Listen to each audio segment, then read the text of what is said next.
Mayor Bienemay, it's actually 7:02 p.m. Vice Mayor Deslame, Councilwoman Timothy, Mayor Bienemay, Here. Councilman Galvin, Councilwoman Estime Irvin, Present. Vice Mayor Deslame is present. Mayor, you have a quorum to proceed. Thank you very much. And now, please rise for the Pledge of Allegiance with Pastor Geraldine W. Whitaker from the Way of Holiness Outreach, and Assistant Chief Angel Riviera for the Pledge of Allegiance. Thank you, Mayor. Let's place our right hand over our hearts. I pledge allegiance to the flag of the United States of America and to the republic for which it stands, one nation, under God, indivisible, with liberty and justice for all.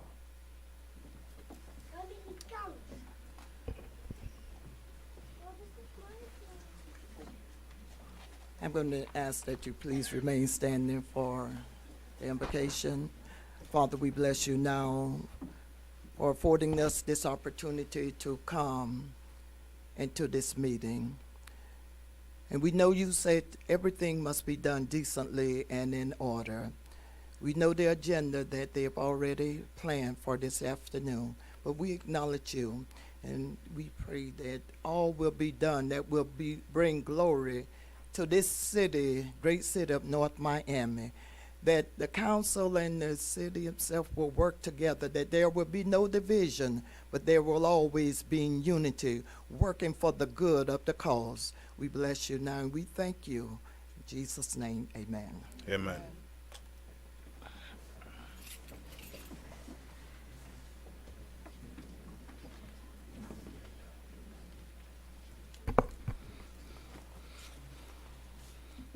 Thank you very much. And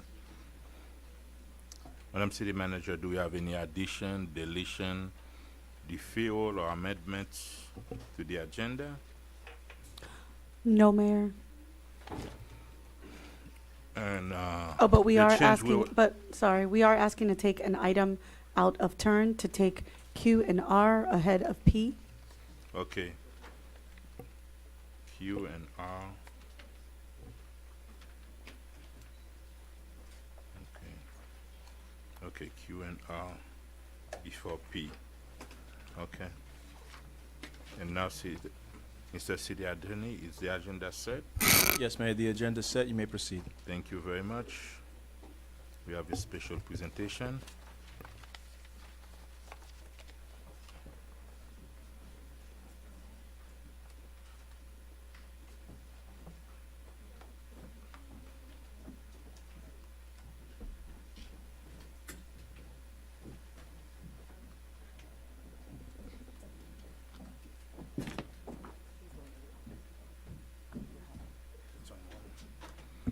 Again, good afternoon. It's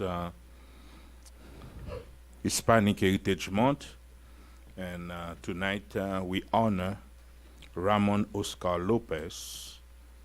Is the artist that we're going to showcase during this month, Heritage Month, and have a proclamation for Raman Oscar Lopez. He was born and raised in Miami, Florida. His family are from Camagüey in Cuba. How do you say it? Camagüey. Okay. Camagüey, right? Camagüey. Okay. In Cuba, and whereas his talent for art was noticed at a very young age by his teachers. He studied drawing, painting, and design under lead teachers Tom Wiwoba and Jim Hunter at New World School of the Art, where he graduated in 2005 with the Superintendent's Diploma of Distinction. During his time at New World, he received many awards from different cities and different art organizations. And on behalf of the city of North Miami and the residents of the city, I hereby proclaim September 13, 2022 as Ramon Oscar Lopez Day.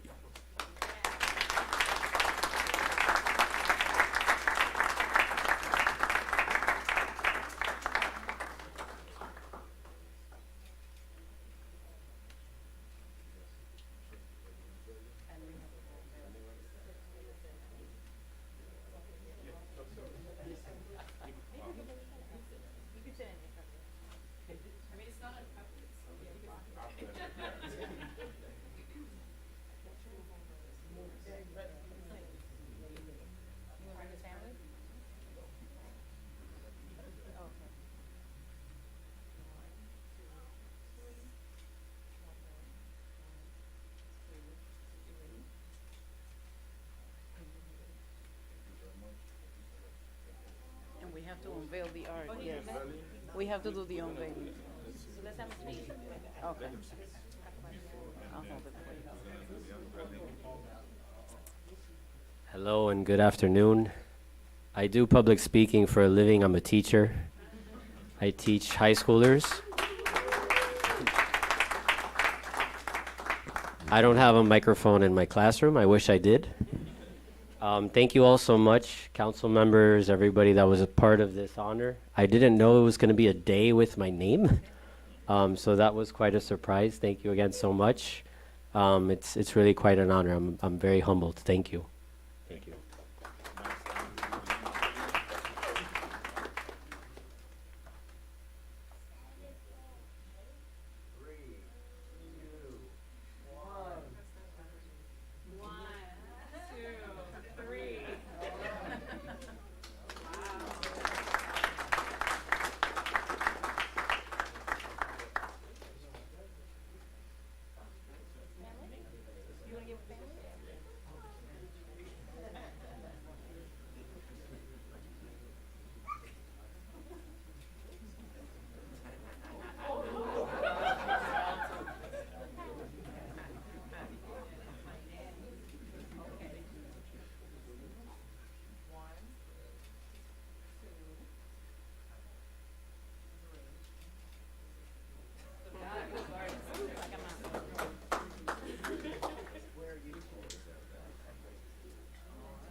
And can we invite the committee, Hispanic Heritage Month Committee, to come forward for pictures, please?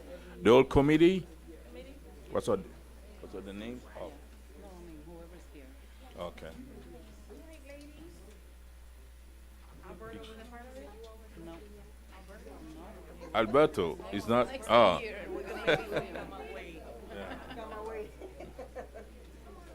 Let's take a picture.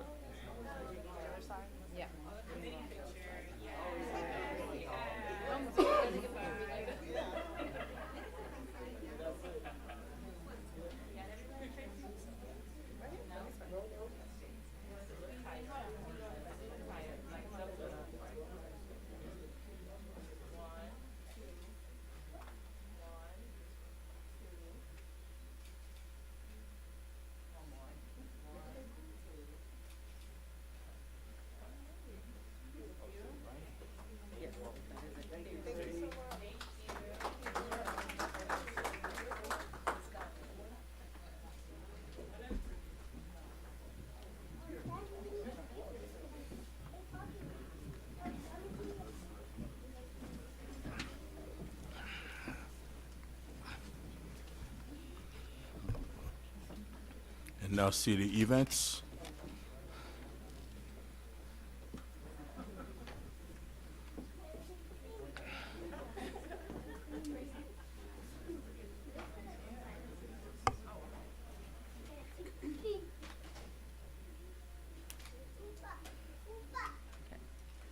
Good evening, Mayor, Council, staff, North Miami neighbors and guests. My name is Tracy Pollock, and I'm presenting the announcements on behalf of the City of North Miami. The following are upcoming city events and other announcements. To celebrate Hispanic Heritage Month, the City of North Miami is hosting a series of events, like the unveiling tonight, highlighting the influence of the Hispanic ancestry reflected in dance, food, art, and music. The celebration will conclude with La Grand Fiesta presented by Nomi Fam Fest on October 2nd. For a complete list of events, visit the North Miami website. District 2 Councilwoman Cassandra Timothy, MPA, presents basic computer classes for North Miami residents. Classes are held every Saturday starting September 24th through December 17th at North Miami Public Library. 2 sessions are offered. Class A is 12:30 to 1:30. Class B is 1:45 to 2:45 p.m. The 12-week classes will cover understanding the internet, how to create and manage an email, using USB flash drives and folders, basic typing, formatting, function of keyboard and mouse. To register, contact the library at 305-891-5535. Space is limited. The North Miami Housing and Social Services Department will soon begin accepting applications for the owner-occupied housing rehab program. Eligible repairs may receive up to $50,000 in assistance from October 1st through the 31st. Residents may download an application at northmiamifl.gov, apply HSS, or stop by the Housing and Social Services Department at 12300 Northeast 8th Avenue in North Miami from Monday to Friday, 9 to 4. The department will only receive completed applications by appointment until Monday, October 31st. For more information, contact the department at 305-893-6511 extension 20000 or housing at northmiamifl.gov. Show off your reading skills to some of the best listeners. If you love reading and you love dogs, this is the perfect program for you. Every Saturday, starting September 10th at 1 p.m., join our furry-tailed friends at the North Miami Public Library for Wags and Tails. For more information, call North Miami Public Library, again at 305-891-5535. North Miami Parks and Recreation Department presents the Sew and Sew Quilters and Crafters every Wednesday from 9:30 a.m. to 12 p.m. at Griffin Community Center. It's 12220 Griffin Boulevard, North Miami, Florida. Participants can share their expertise in quilting, crochet, knitting, embroidery, and other forms of stitchery. These gatherings are a great place to exchange ideas and acquire creative inspiration. For more information, contact Kendra Warren at 305-893-3771 or kwarren at northmiamifl.gov. As the city prepares to celebrate its first 100th year history in 2026, we as a community have an unparalleled opportunity to plan for NOMI beyond the centennial. As a result, and as required by Florida statute, the city recently embarked on an update of the North Miami Comprehensive Plan that will influence growth and development in the city for decades to come. We need you to be a part of this effort. To participate and learn more, visit the website, North Miami's website. This Wednesday, September 14th, that's tomorrow, join us for conversations at MOCA, Memory and Identity. The event is free and open to the public. Register online at mocanomi.org. Join us for a community cleanup event as we celebrate National Public Lands Day and renew our commitment to securing a safer and healthier world for ourselves, our children, and generations to come. The cleanup is Saturday, September 24th, 2022 from 9 a.m. to 1 p.m. at Enchanted Forest, Elaine Gordon Park, 1725 Northeast 135th Street. You can contact or register online as well. Halloween Haunted Trails is around the corner.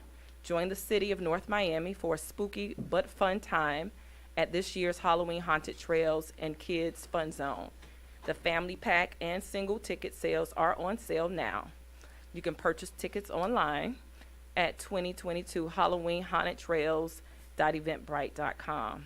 Volunteers and vendors are welcome. For more information, contact the Parks and Recreation Department at 305-893-9840. And to stay up to date with NOMI news and events, log on to North Miami's website. This ends the announcements. Thank you and have a good evening. Thank you very much.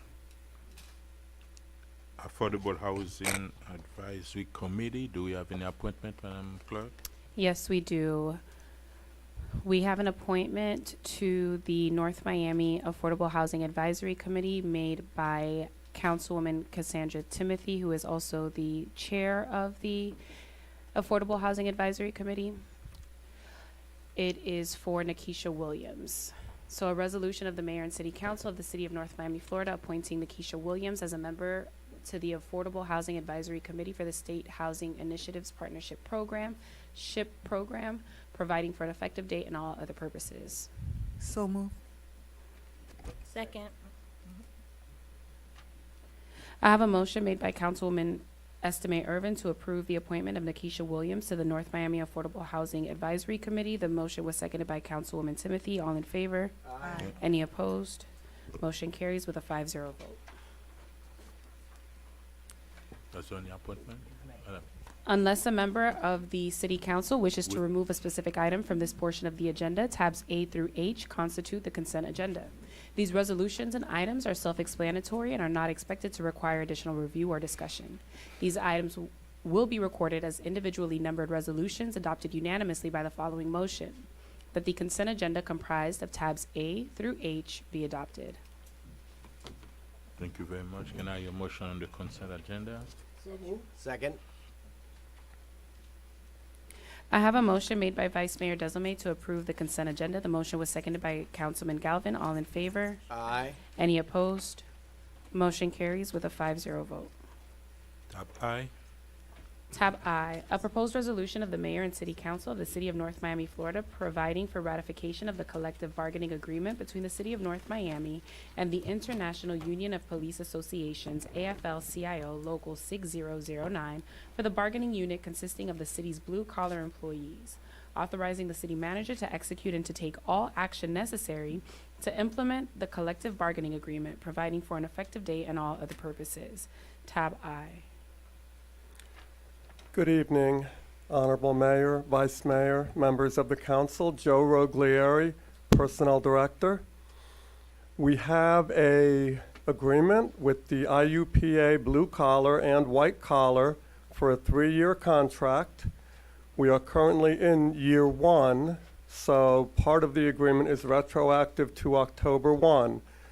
The agreement for both the blue and the white is the same. So I'm going to go over once what the agreement contains, and then I'll give you the costs for the record for the blue collar and ask for comments and a motion, and then we'll do the costs for the record for the white collar.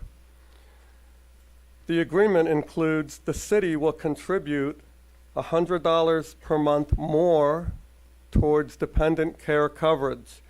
We value the ability of employees and their dependents to have medical coverage, so we're contributing more. We are formally adding in Juneteenth as a holiday to the bargaining unit contracts. We are restoring merit increases in year 2, which is effective this coming up October and the following October. However, instead of a 5% merit, it's going to be a 3% merit. The union agreed to reduce the merits to help the city control its costs. For this year that we are currently in, any employee in the blue and white collar unit who was eligible for a merit and was satisfactory will instead receive 5 days of administrative leave. A 1% COLA will be retroactive to October 1, 2021. A 3% COLA October 1, 2022 and October 1, 2023. Shift differential of 2.5% for afternoon work and 5% for midnight shifts. And finally, adverse conditions pay of 5% for employees who are exposed to sewage and bloodborne pathogens. The cost for the blue collar for 21-22, $55,308. For 22-23, $255,663. And in the third year of the contract, 23-24, $311,251, for a total 3-year cost, $622,222. That concludes my presentation. Thank you very much. Let's open it to the public. Tab I is open to the public. I see none. Public hearing is now closed. Move approval. I withdraw my motion. Madam Manager, real quick, have we, well, I know we have budgeted, but any forecasts in terms of how much this will be in the future? I know when we talk about the COLA, the several percentage added to in the next fiscal year. Mike. Mike. Yeah, all right. Those were the numbers that Mr. Roglieri just presented, but give me 1 second. Do we have the printed copy? Because I know it was blurred. There's a printed copy in the documents. It's So I have a total for F1 21-22 as 95,000. This is both of them. Yeah, And by the both. way, we're on one item, which is I, which is actually a blue first and then it's white. And then we have 22-23, which totals 442,000. And then we have the total for FY 23-24, 526,000. 26,000. So next year's budget, we would need to reserve 423, and then the following 526. Yes, so the budget that was proposed for 22-23 already has those numbers The in nine- there. Have all of them or just the 95? No, so the 95 was budgeted last year for the 1%, so that's something that would have to roll over. So when we had originally budgeted 1% for all staff. However, because we didn't come into an agreement, the 1% didn't go in effect for these bargaining units. So that 1% was technically a savings until when we pay this, which we will pay as soon as we have an agreement. The 442,043 is included in the budget that is proposed that we will Tomorrow. be going through tomorrow. So it is there. Okay. Yeah. So the 526 is what we would need to come up. Okay, Yeah, got so it. when we do the next year's budget, that's the last one is what we would need to do. Thank you. Move for second, Mr. Oh, I'm sorry. Go ahead. I'm sorry. And I know I brought it up in my briefing. I just want to make sure that the process in which employees were, I know it went before their union, but what was the engagement process for employees when they were negotiating these wages? I just want to make sure that they were aware of this is what was being negotiated on their behalf. 'Cause we don't want to have that, we don't want to have that hiccup that we had last time. They are represented by a labor attorney, as is the city, and they also have elected employee representatives who sit at the table, and these representatives are from a variety of different departments, and they communicate these agreements to the employees, and it goes to a vote. So they had the opportunity to vote on this, and it did pass. Both the blue and white did pass. 28-23 blue, 18-5 white. And that was the vote? That's the numbers. Okay. That was So- my only question. Can I get a motion on tab I? So moved. Second.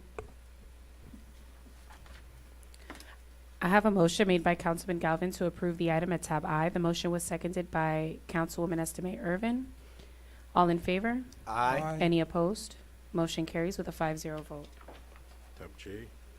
Tab J, a proposed resolution of the Mayor and City Council of the City of North Miami, Florida, providing for ratification of the collective bargaining agreement between City of North Miami and the International Union of Police Associations, AFL-CIO Local 6008, for the bargaining unit consisting of the city's non-professional white-collar employees, authorizing the city manager to execute and to take all actions necessary to implement the collective bargaining agreement, providing for an effective date and all other purposes. Tab J. Yes. Thank you. Again, we have the exact same contract language for the white collar as the blue collar, the same COLAs, the same merits, the same shift differential, the same adverse conditions pay, same agreement, same language. However, the cost for the white collar this year in 21-22 is $40,482. 22-23, it's $186,379, and the final year of the contract, 23-24, $214,867 for a total contract 3-year cost of $441,728. That concludes my presentation. Thank you very much.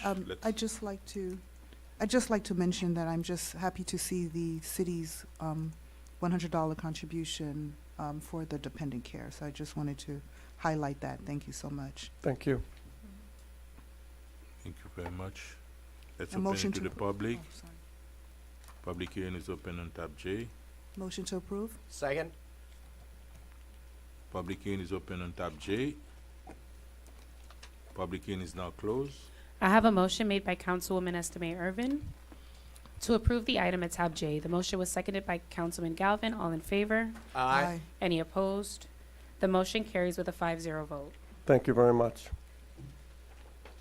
Tab K, a proposed resolution of the Mayor and City Council of the City of North Miami, Florida, authorizing the city manager to issue purchase orders to Jet Vac Equipment Company, LLC, and Southern Sewer Equipment Sales in an amount not to exceed $230,000 annually for a term of 4 years for the lease purchase of vac truck and street sweeper equipment utilizing the cooperative purchasing provision pursuant to Section 7-169 of the City Code on contracts awarded through the Sourcewell National Purchasing Cooperative, providing for an effective date and all other purposes. Tab K.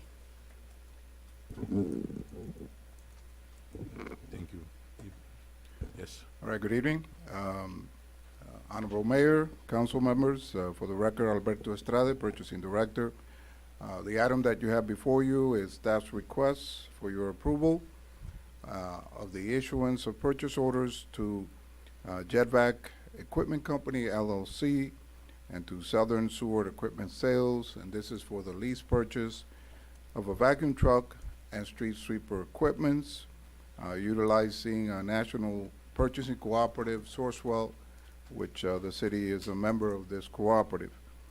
The total amount for this lease purchase would be $230,000 a year for a total of $920,000 over a 4-year term.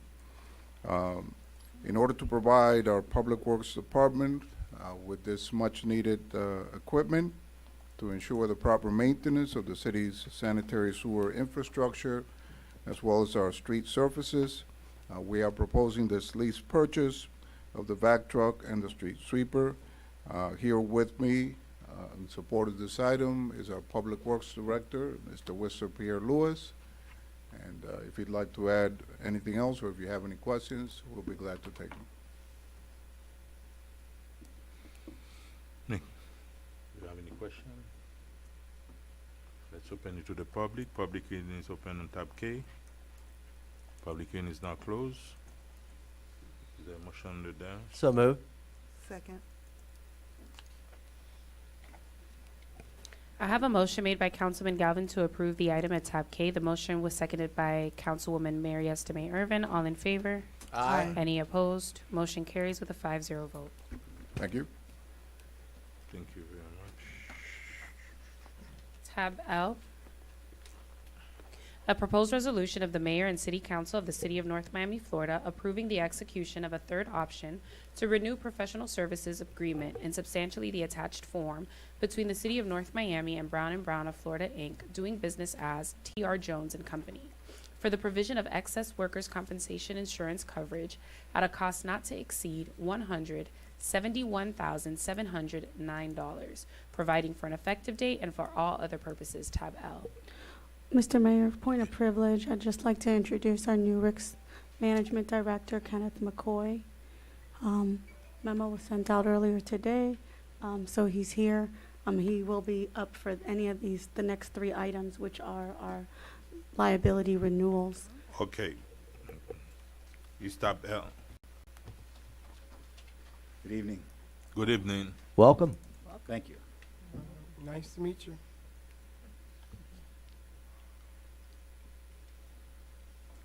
I didn't have Tab L. anything to say. Keep.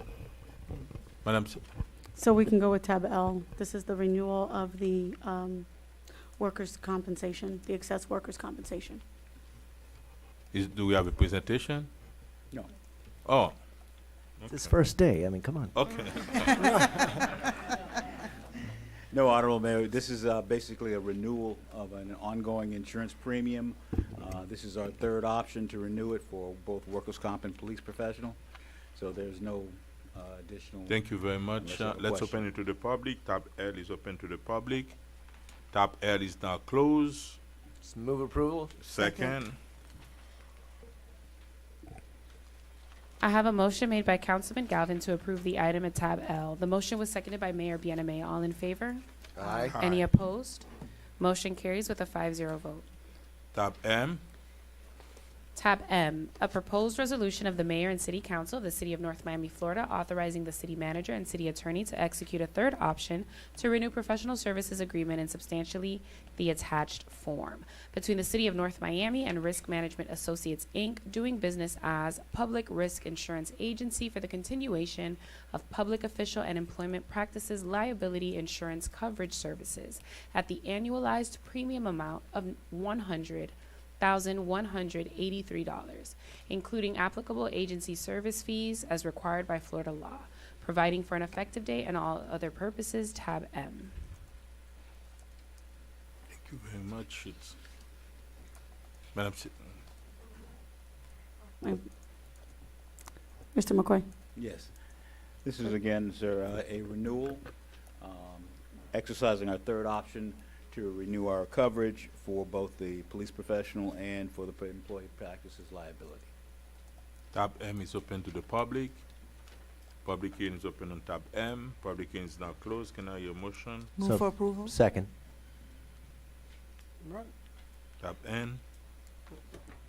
Oh. Tab M. I have a motion made by Councilwoman Estime Irvin to approve the item at tab M. The motion was seconded by Councilman Galvin. All in favor? Aye. Any opposed?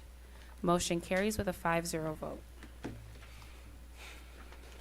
Tab N, a proposed resolution of the Mayor and City Council of the City of North Miami, Florida, authorizing the city manager to execute a third option to renew professional services agreement in substantially the attached form between the City of North Miami and Risk Management Associates, Inc., doing business as Public Risk Insurance Advisors to provide the city with police professional liability insurance coverage at a cost not to exceed $280,225, providing for an effective date and all other purposes. Tab N. Again, this is a portion of the renewal package, a third option to renew both Brown & Brown and with the coverage attached. Thank you very much. Tab N is open to the public. Tab N is now closed. Move approval. Second. I know Scott was at Jonathan Scott too. I have a motion made by Vice Mayor Deslame to approve the item at tab N. The motion was seconded by Councilwoman Estime Irvin. All in favor? Aye. Any Aye. opposed? Motion carries with a 5-0 vote.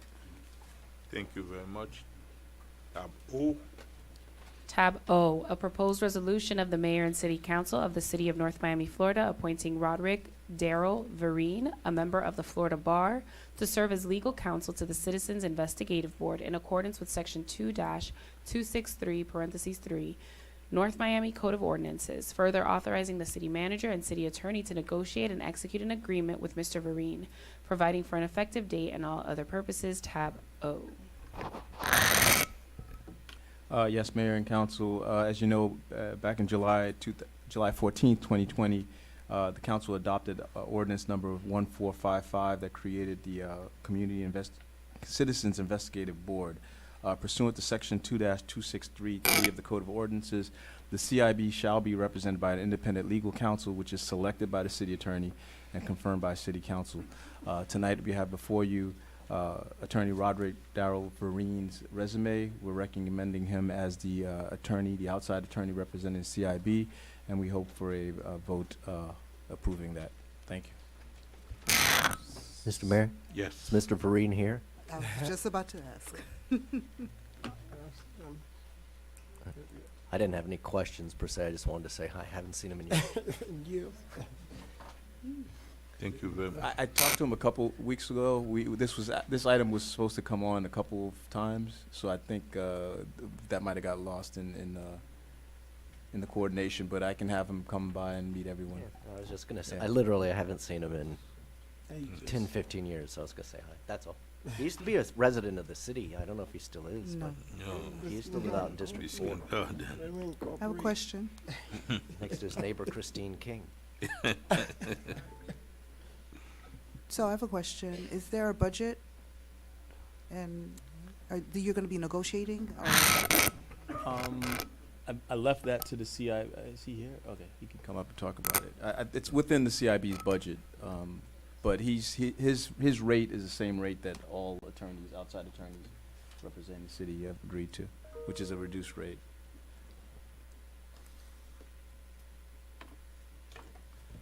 Good evening, Mayor and Council. So Philip Harris, Executive Director for the CIB. So currently for the legal counsel, the budget is appropriated for $250 an hour, and it's based on a case-by-case scenario based on cases. Thank you. Can I Move for approval? Second. I have a motion made by Vice Mayor Desilme to approve the item at tab O. The motion was seconded by Councilwoman Estime Irvin. All in favor? Aye. Any opposed? Motion carries with a 5-0 vote. Thank you very much. Tab Q.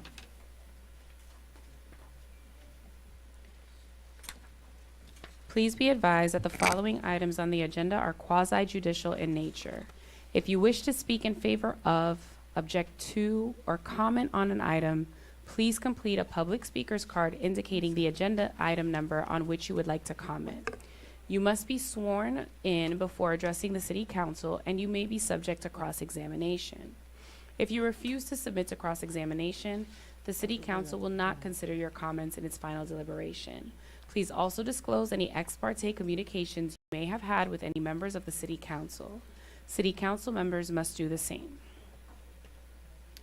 So if you're going to be speaking on tabs... Madam Clerk, Oh, we did we're not public taking- hearing already. So Yeah, that's what I yeah. statement. No, we're gonna do. Okay. And now, So Mayor, I believe what the clerk's going to do is, for all the quasi-judicial items, she's just going to swear everyone in. But as you know, Those two items items. Q and R, we've already done public comment, but she's okay. doing for all items. Okay. So if you'll be speaking on the quasi-judicial items, please stand and raise your right hand at this time. You may No. you may repeat after me. I solemnly swear or affirm to tell the truth, the whole truth, and nothing but the truth. Thank you. You may be seated. Tab Q.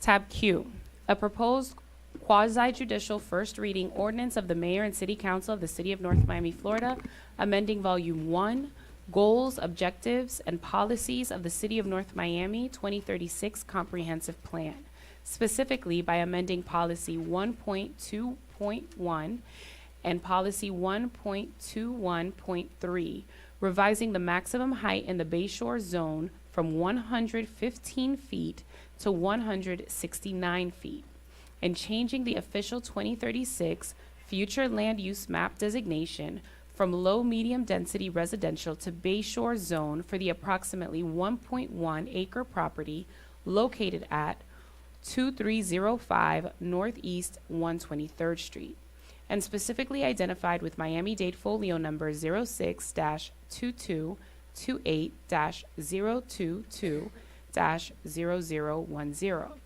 and bounded by Northeast 123rd Street to the south, North Bayshore Drive to the west, and Biscayne Bay to the north and east, in accordance with Section 163.3187, Florida Statutes 2021, and Article 3 entitled Development Review, Division 3, Section 3-302, Sections 3-1104 through 3-1107, Section 3-1109, and Section 3-1110 of the City of North Miami Code of Ordinances, Chapter 29, entitled Land Development Regulations, Tab Q.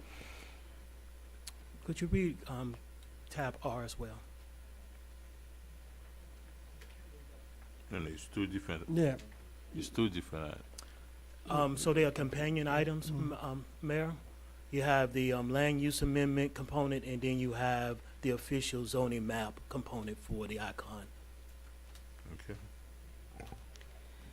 A proposed quasi-judicial first reading ordinance of the Mayor and City Council of the City of North Miami, Florida, amending Chapter 29 of the City of North Miami Code of Ordinances, entitled Land Development Regulations, at Article 1, entitled General Provisions, specifically at Section 1-106, entitled Official Zoning Map, revising the zoning designation from R4 residential to BZ district for the approximately 1.1 acre property located at 2305 Northeast 123rd Street, specifically identified with Miami-Dade folio number 06-2228-022-0010, and bounded by Northeast 123rd Street to the south, North Bayshore Drive to the west, and Biscayne Bay to the north and east. And at Article 4, entitled Zoning Designation, specifically at Section 4-203, revising the maximum height in the BZ district from 115 feet to 169 feet in accordance with Section 166.041, parentheses 3, parentheses capital C, Florida Statutes 2021, and Sections 3-1002, 3-1003, 3-1005 through 3-1007, and Section 3-302 of the City of North Miami Code of Ordinances, Chapter 29, entitled Land Development Regulations, declaring the zoning map amendment to be consistent with the City Comprehensive Plan, further authorizing the City Manager to do all things necessary to effectuate the zoning map amendment, providing for repeal, conflicts, severability, codification, and for an effective date. Tab R. Thank you. Thank you, Mayor, through the City Manager. This is Derek Cook, the Zoning and Planning Director. Thank you, Madam Clerk, for the presentation. As is stated there, you have two items before you. You have the land use map amendment as it relates to an increase in the maximum height from 115 feet to 169 feet. You have the land use amendment, which is to change the land use designation from medium residential to Bayshore zone, and then you have before you the official zoning map amendment to change the maximum height from 115 feet to 169 feet, and to change the official zoning map designation from R4 to BZ.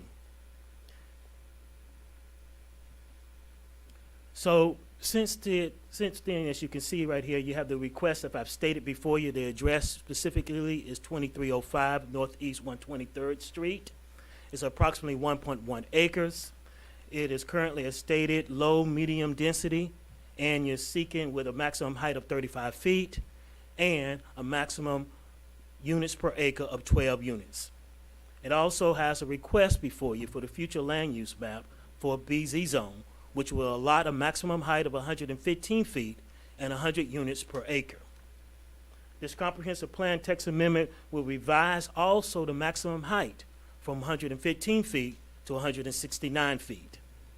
With this, it's also included in there an element within this text amendment for the height, that the applicant has proffered 5 criterias that you need to meet. And those 5 criterias are: the property must have one side abutting Biscayne Bay, the property must be immediately abutting 2 roads, the property must be separated from single-family residential use by a waterway or road, and the property must provide access to public amenities during the week, during the reasonable hours of operation. And 5, the property must be associated with a community benefits program acceptable to the city council. Now, with these 5 criterias, we did an analysis of what properties in the area would meet that standard to be able to get the benefit of 169 feet. So as you see on the plan here, you have several properties identified in the area. And when we did an analysis of those several properties, which checks all 5 of those properties, all five of those criterias, and it's D. And D is the White House Inn. That's the only property within all of the BZ zone that meets all 5 of those criterias that is a part of the text amendment that would allow for 169 feet maximum height. So when these items went before the Planning Commission, those 5 components wasn't a part of their review. During the Planning Commission review, they voted 5-1 to approve the land use amendment from low, medium density to Bay Shore zone, and they voted to deny the request to change the maximum height from 115 feet to 169 feet. And during that same meeting, which was a special meeting on the 9th of September, they had a mirror vote for also the official map change for the zoning. And for the height, they voted no on that, 5-1, to amend it from a maximum height of 115 feet to 169 feet, and they voted yes to allow for the zoning change from R4 to the BZ. So if council choose to move forward with this item and vote it, then the second time it would be heard would be on second reading on the 27th of this month. And then after that, for the land use component, 31 days after that, it becomes effective. For the official zoning map component, it would be the same. On the 27th, it'd be second reading, but the caveat difference is 10 days after that reading, it becomes effective.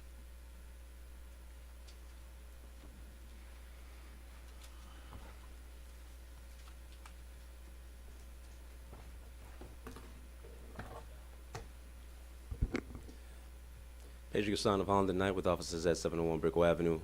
Given the fact that we have already gone through a detailed presentation, and at the last time we had the end at public comments, I think we're here to hear the deliberations of council, answer any questions that council may have, and address any issues that may come up. Is there any change in your application from last time? Yeah. Hold on one second.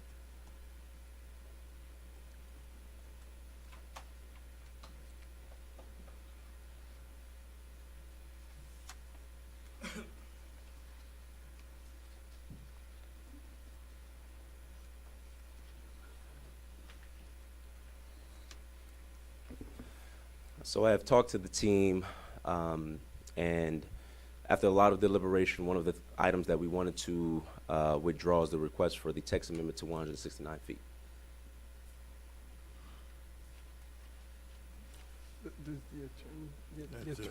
Jeff? That's tab Q. You want to remove Q in total? No, it's all into one, right?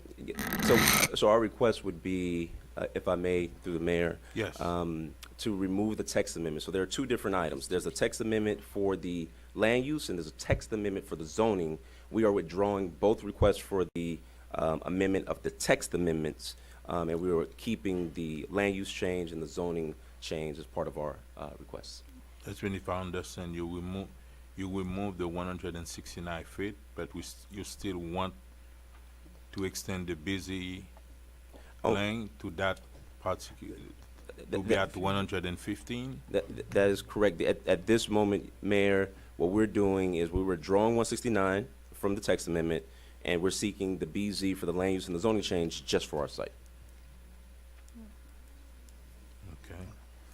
Mr. Now, Ma- and if we change, okay. Mr.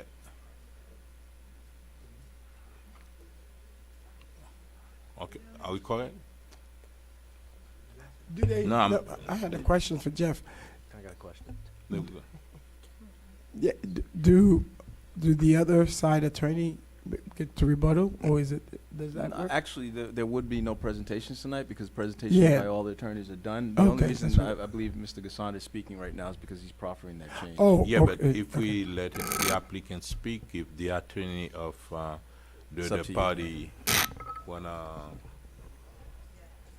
speak, we allow him to respond on behalf No, of we the gotta applicant. make it real quick, Mr. Mayor, because we're gonna be here all night. Yeah. So, No, we just wanna make sure. Okay. If we come up with an amendment Is to the application, if the other party wanna respond, not open public hearing. Okay. No? Okay. Thank you very much. Mr. Mayor. And, yes. A point of clarification through you to Mr. Cazot. If we accept do we need to vote to accept that proffered change, or? No, how- we're gonna how- vote it without the Yeah, he's already text amendment. agreeing to change it. So, So what we're you're still- voting on tonight. So basically, what's been it's in second reading, we'll amend it so you have the correct language. But basically, any reference to changing the height from 115 to 169 is now removed from both items. And we're talking about Q and R simultaneously, but we're gonna vote on them separately. Separately, yes. Yeah. And does either one or both of them need a supermajority vote to pass? The supermajority is well on this Both. one. Hold on. No, it's only on the text amendment. You need the supermajority to move the BZ over to because that's the zoning change. The text amendment change was the 169. That was only a normal majority. So both Q and R need Remember, both Q and R, supermajorities. did two things. Q and R did both a zoning change and a text amendment, Right. both of them. So what we're doing is in both items right now, we're taking out the text amendment Right. change. So the Yeah. only thing we're voting on, which does require supermajority, is moving the BZ over to the And White House property. That We're is- gonna let you speak. That Don't is worry. tab Q alone, or tab? That's both Q and R. Q and R, okay, that's just what I was trying What to. what Q is doing by himself? Q is the comprehensive plan. Oh, to change, okay, Right, to, and then- okay, yeah. to be in compliance with the Right. second one, okay. Councilman Galvin. No, I'm just making sure as we move into this, because Yeah. it's a little confusing and everything's interwoven, and now there's a change. I just wanted to make sure we were all on the same page. We'll vote on Q, that needs a supermajority to pass, and then we'll vote on R, which needs a supermajority to pass. Okay, just making Thank sure you very much. A point of clarification, Mr. Yes, my name is Tucker Gibbs. I'm representing the Keystone Point Homeowners Association. Just have a question. It's a clarification question. Those 5 criteria, they're out as well, correct? They're all out. The entire Yeah. text amendment change that we were proffering is now gone. Right. And, okay, thank you very much. My pleasure. If I may. Are you done, Scott? Scott? Yeah, I'm sorry, that was Okay. the only question. Okay, okay. Do you have any questions? What are the 5 criteria? Can you go back to it on your?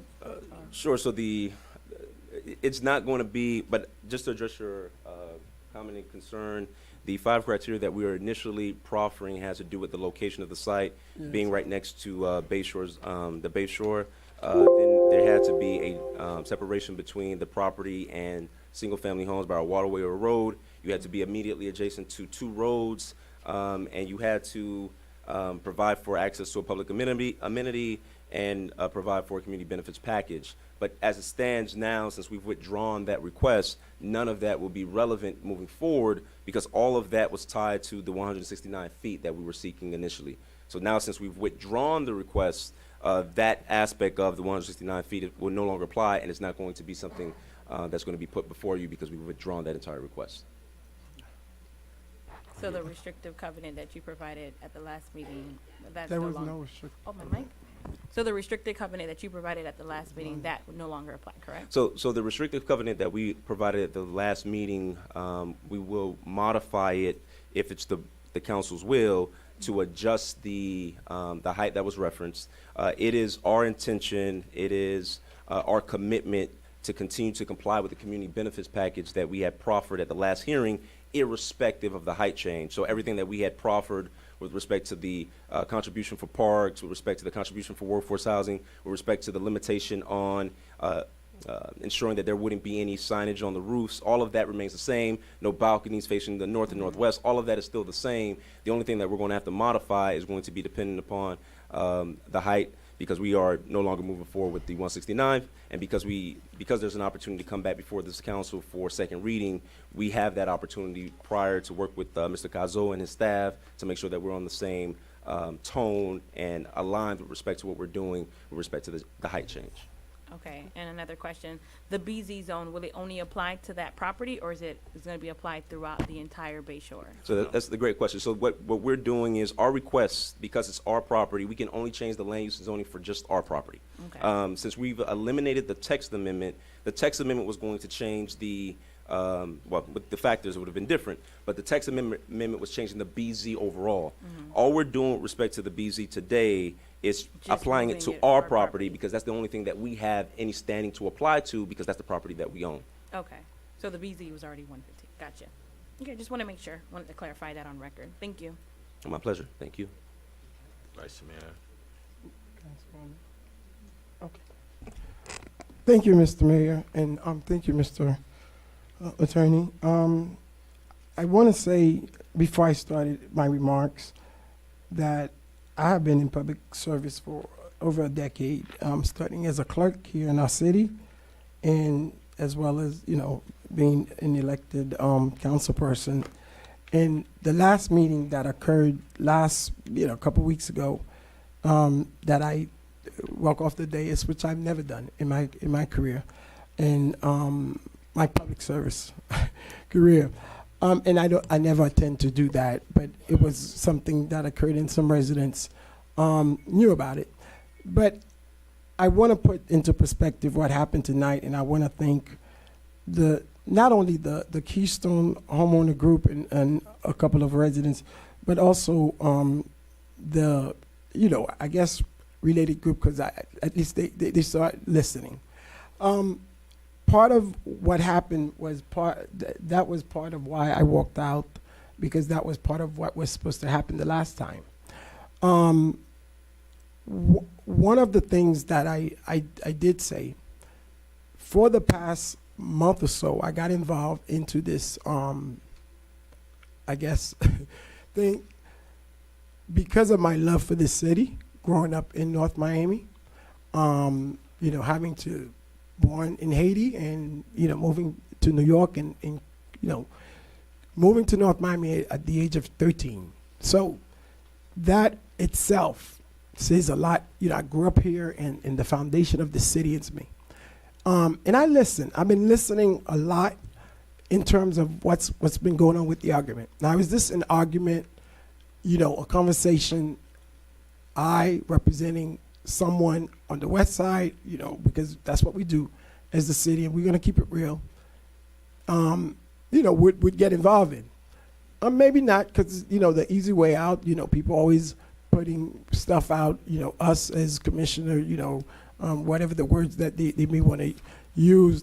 But I love the city, and I love the people in the city. We may have our differences and stuff, but at the end of the day, we do what we do. But there is one thing in public service that and everybody who worked with me know, I do not lie, and I try my best. and I started that as a school teacher, teaching at Bay Harbor a couple years ago, because it's something that we do, and we have to work on it and pray a lot. And I'm not bringing my religion here, because I don't do that when I'm here. This is public service, but it takes a lot to do that. And when I say something, I did. But I also have to say, I am remarkably thankful because of the residents of Keystone, because they, from the get-go, I know this was a hard thing because you have residents who doesn't want this. You have residents who, emailing all of us. They do. They want it higher. They want it lower. And us as public servant, we take it and we kind of dive into it. And all I wanted to do is to try to come up with a compromise. And what is a compromise? To me, a compromise is nobody gets what they want. And when I started the conversation, maybe 2 months ago, I don't remember how long it was, getting involved in this, I said to the homeowner group, I said to Related, that, my vote with whatever that's going to happen is going to really be to listen to the residents, all of the residents, not really of my district, because this really impacts the folks who live that's adjacent to it. This is supposed to be a transition property, but I get it. We spent a lot of time working on the comprehensive plan and doing all of that we needed to do to get where we did. So after meetings and meetings and meetings, again, with homeowners, with different groups, I even went on boat rides to see the perspective, respectfully, of that.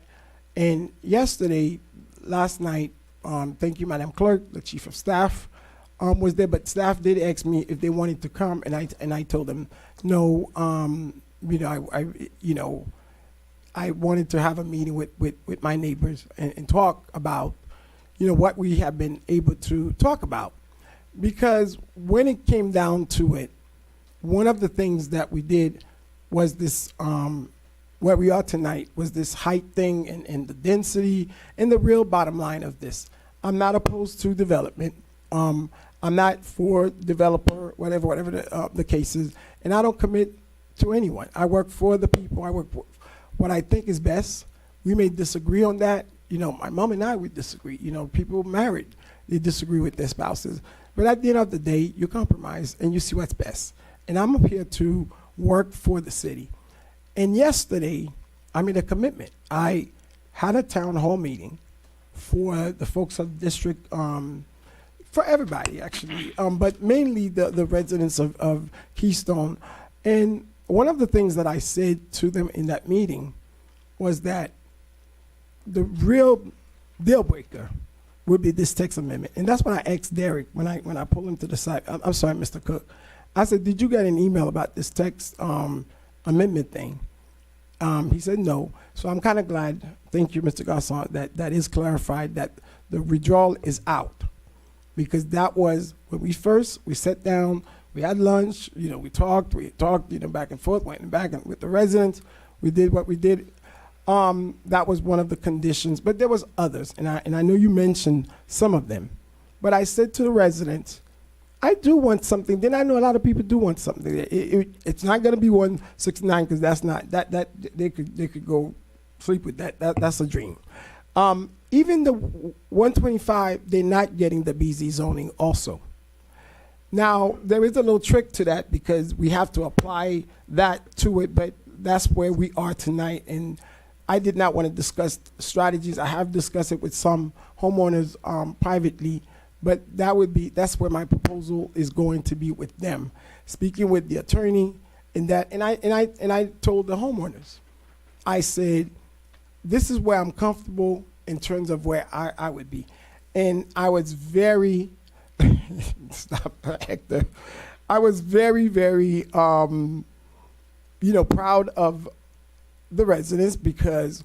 We know some folks wanted parks, this and that. We get it. But at the same time, a lot of folks look around. They look at downtown Miami. They look at Bay Harbor, which is 100 and something acre, whatever. We're not there yet. We get it. The biggest thing around the city is the LA Fitness building. And when that building was going up, I think I was here in Vanessa's place as the clerk. And Mayor Burns, the residents came and, they was against it and this and this and that. And a couple of years later, they came, they said, what, Alex, it's not bad. The neon sign, that's a different, issue, which yesterday's meeting, talking to the residents, I get it. They don't want nothing there. But I said to them, let's talk about what we do want. Because we are at a point where we can't keep saying no. They're not getting nothing that they said they wanted. So what do we want?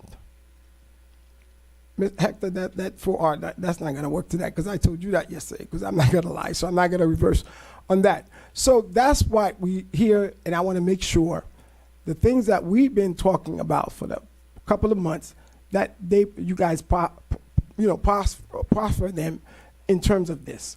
So that's how we got to the removing of the 169 and only applying the BZ zoning, which I hate, and I've been saying that from the get-go. But talking to everyone, and our environmental expert, Maureen Howard's here, and they are concerned about the bridge and all of these different things. But I do know, talking to Derek, and in order to go around that, we have to apply it, and then, whatever that your folks would apply to it, would agree to, that's where we are. So I'm ready to, if with my other colleagues, to make sure that, we negotiate and we go with the heights. I do have a number in mind that's been floating, and we hear that I already said in order for us to achieve the 115, that you don't get the BZ zoning, but it does apply to it, but you don't get it. Because if you get it, you automatically get the 115. But in order for, and Mr. Attorney, I haven't been dealing with, I've been dealing with Jennifer, but I guess, this better than most of us in here. In order for us to accomplish that, it does apply. And then the restricted covenant. Now, because you guys do have to bring back the site plan, and this would restrict anything else from anywhere from using the BZ zoning. It's a little bit complicated. Derek, would you want to explain it? I would caution you. I would want Derek, if you could explain it a little bit better. Well, I'm explaining, because yes, I'm asking. No, the application. They removed the BZ zoning. That's one thing. Not the BZ. I'm saying yes, but they're not getting the BZ. Yes, but it's a little bit tricky. Yes, Mr. Mayor, but it's a little bit tricky because they're not getting the BZ also. So that's what the application is, unless you make a motion. I know, Mr. Mayor. I've been. Yeah, this. Okay, listen to what I'm saying. Yes. We talked to the attorneys. And and I want to be respectful, Mayor, and I know that there are questions here, but I'll break it down. So we have two items that are essentially before you tonight. There's a land use map change, and there's a zoning map change. We have completely withdrawn the text amendment, so 169, the factors are no longer in play. The land use change and the zoning change is a consideration of Bay Shore zone for land use and BZ for the zoning. That's out. To the extent that there is, and it seems like the Vice Mayor is trying to, is anticipating a height that he has in his mind that's floating.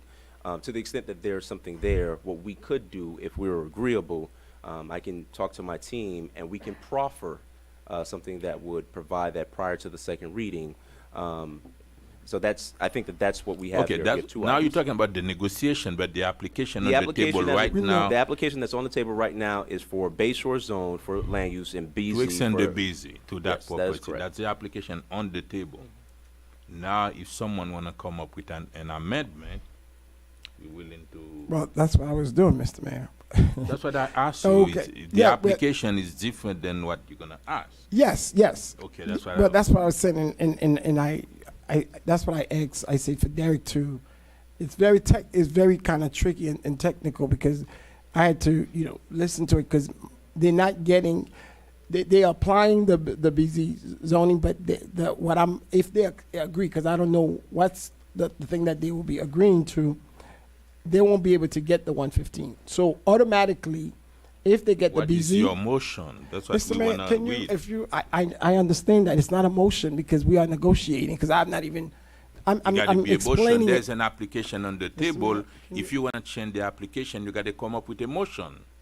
That's Mayor. what we want to know, the motion. I understand that, but I'm asking him just for clarification so that folks would understand. Because if, what is on the table right now is the BZ zoning, which would automatically getting them 115.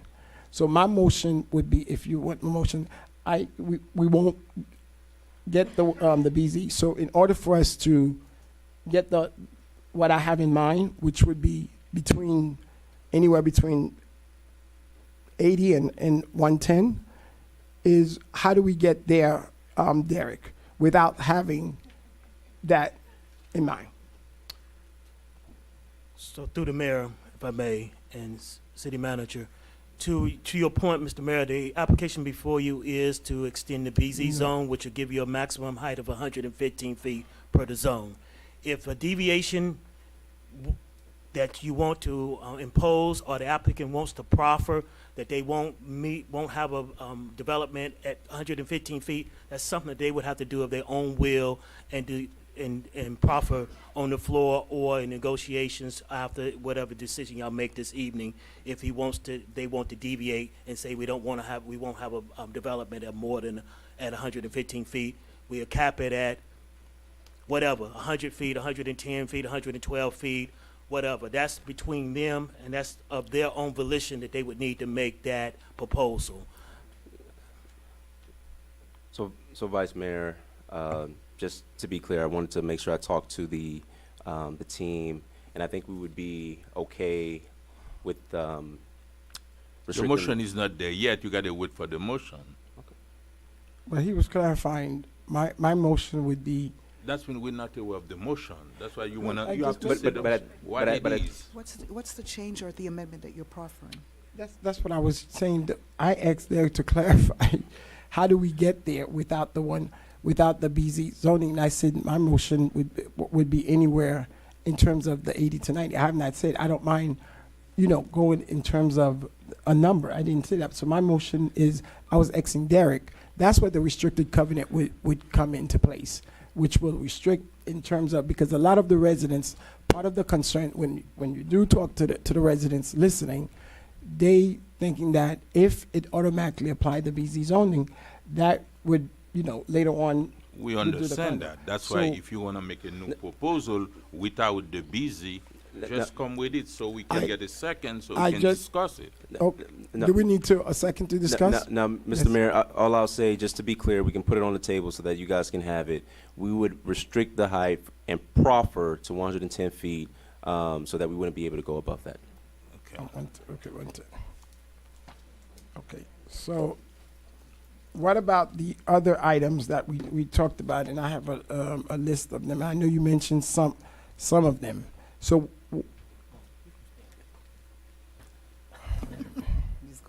Musical go sit down. boldness. You didn't like over there? No, I like them all. Oh. His notes are. Okay. So the entrance. Yes. Of the repeat where the entrance will be on the record.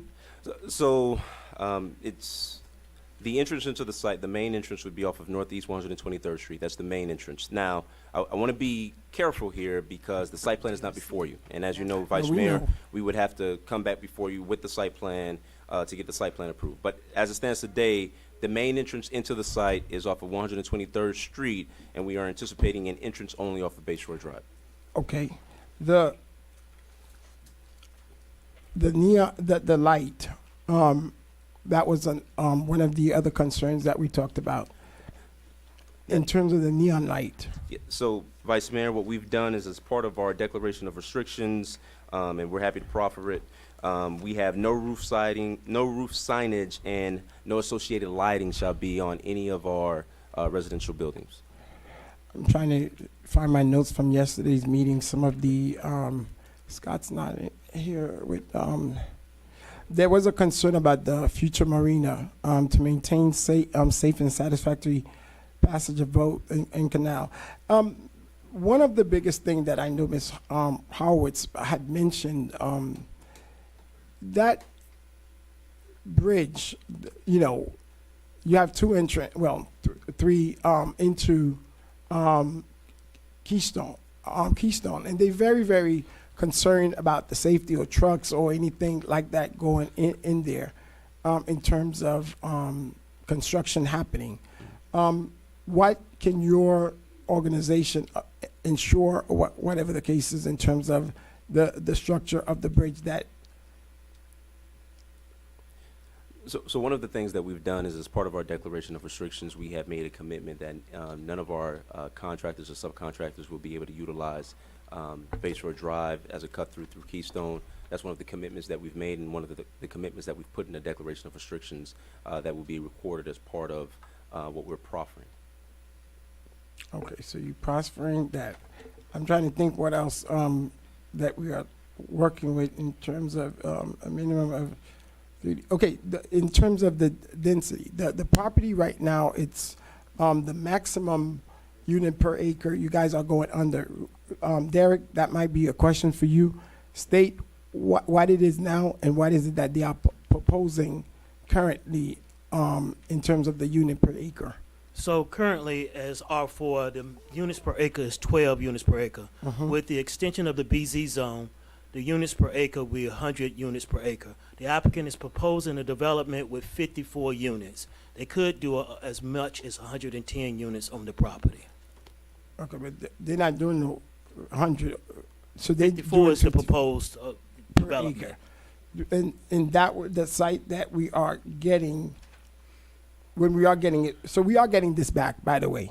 Yes, we'll come back, as the applicant attorney has said, through the site plan approval. They need to come before city council for approval. Okay, so again, residents, this is not the, just because we approve it, it's not that they go out there, because a lot of folks, I'm getting the calls, they assume that, Mr. Hector, please, they assume that we would go out there, you know, whatever that, you know, we do have another say. So it's not that they would say things. Now, I don't know about no package or anything like that. That's not my concern. You know, that's between them, whatever the case is. I'm worrying about the concrete plan that some of you had worried about, and that's what I'm worried about. So anything else, that's between them and other folks. So anything else, please text me if you know, because that's what we're going on right now. Another point from last night's meeting, the balcony. Where are the balconies going to be facing? So we've made a commitment as part of our declaration of restrictions, which we're going to continue to keep, that we are not going to have any balconies on the north and northwest of our property, given the comments that we received from the community. So there will be no balconies facing north or northwest. Okay. There will be no balconies on the facade of the north and northwest of the buildings. Okay. What else? I'm trying to, let me just see what else. Okay, let me see, the 6 months required. I know the traffic, in terms of the traffic going into the area. Do you anticipate, and I guess that could be Derek also, that one of the lane possibly closed during construction? So, Vice Mayor, one of the things that we have to do as part of the process of development, which is still some ways away because we have to come back for second reading, come back for site plan approval, is we have to do a MOT, which is an operations traffic plan as part of our construction of the project, and we have to make sure that there are not going to be any adverse impacts as part of our construction and development of the site. So that process is something that we've already initiated conversations with the building official. I think maybe 2.5 months ago, myself and some representatives of Related met with the building official regarding that, because we wanted to make sure that we could get on the same page and start at least that dialogue, even though we know that dialogue is going to be something that's much more substantive, and that we're going to have to go and be more comprehensive about it as we're going through the construction and redevelopment. Oh, they're a little bit something down there. In terms of the structure of the building, which I know that's one of the questions that Ms.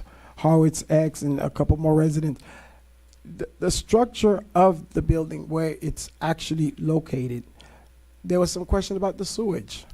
would that be all answered by Durham? Would that be confirmed? Or in the city, would we be reviewing whatever that they building is supported by, or is that a Durham question, environmentally?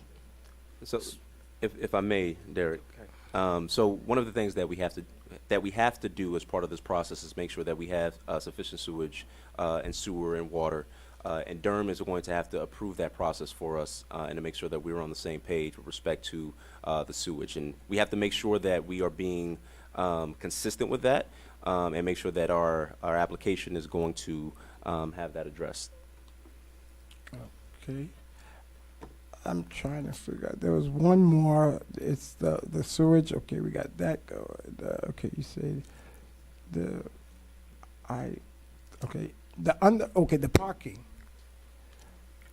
Derek, in the application right now, what's the parking? Talk to us about that. So they are proposing some underground parking as part of it. So you're looking at 54 units. You have 1.5 parking spaces per unit plus 5% for guests on that. So that puts you about 75 parking spaces. And right now, if I may again, Derek, my apologies. I feel like I'm interrupted. It's about 112, 113 parking spaces that we're anticipating for the site. We want to make sure that as part of our redevelopment of the property that we're going to have sufficient parking spaces. Given the fact that they're luxury condominiums, we anticipate that the parking spaces are going to need to be a little bit more. So we are going to have all of our the great majority of our parking spaces are going to be underground. Okay. Someone just texted me, can they present? Well, no, we'll be here all night. Okay, I'm trying to figure out the structure. So it's like a water thing that it's under. So environmentally, that will all be approved by Durham's before part.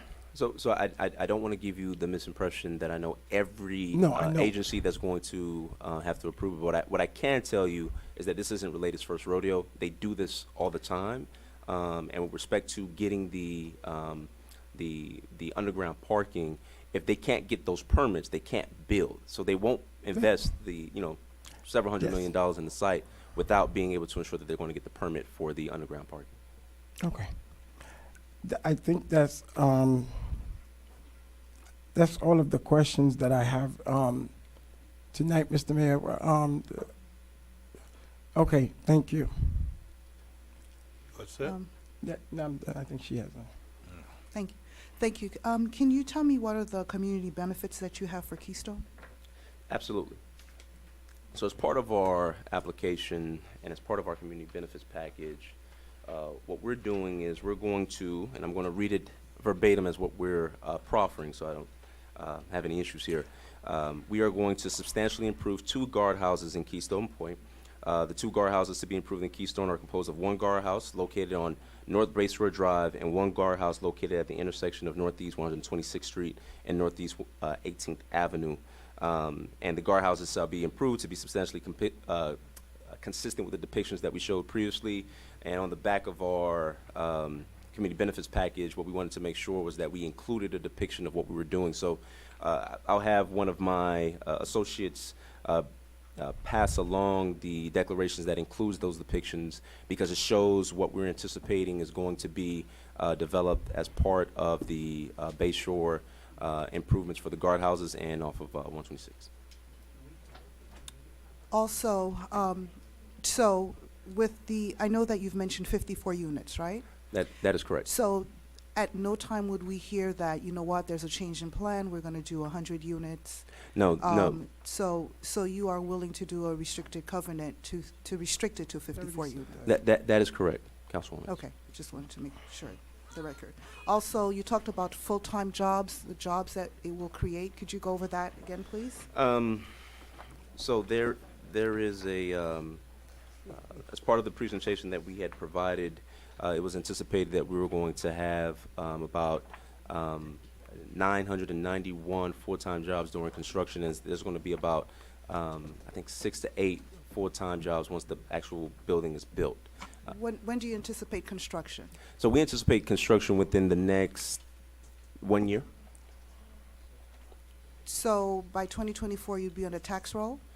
We anticipate that, look, from our viewpoint, the faster the city would approve us, the faster we'll get the approvals. So absolutely, by 2024, I think that would be realistic for us to be able to have something built and have a CO. So with the height being reduced to 110, what is the estimated ad valorem tax that you think that you will have? So I don't want to tell you something that's not correct, right? Because the impact to the buildings are going to change, and of course that's going to be something that comes up as part of the site plan. We still anticipate that it's going to be luxury. It will be luxury condominiums as part of our redevelopment of the site.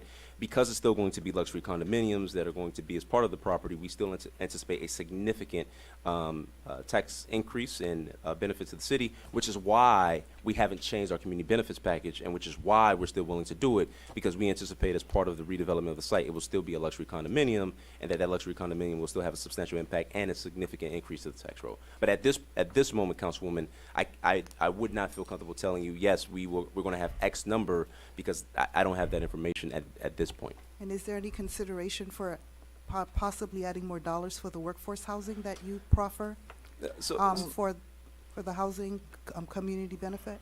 So I think the issue that we have, at least at this time, Councilwoman, is that the $500,000 that we were anticipating providing, which we are still willing to commit to, was based off of a plan that was 169 feet. But because we came here as part of the public hearing, and we made that commitment, we didn't want to withdraw that item. So we said we were going to stick to it, even though some of the square footage of the units may change and make it a little smaller, which was, impact our pro forma. We still wanted to make sure that we have the opportunity to commit to and stand to what we had committed previously as part of our public hearing item. So we're still going to provide $500,000 as part of that process, but at this point it's hard for me to say that we can do an increase. And I know that the team has a variety of different projects that they want to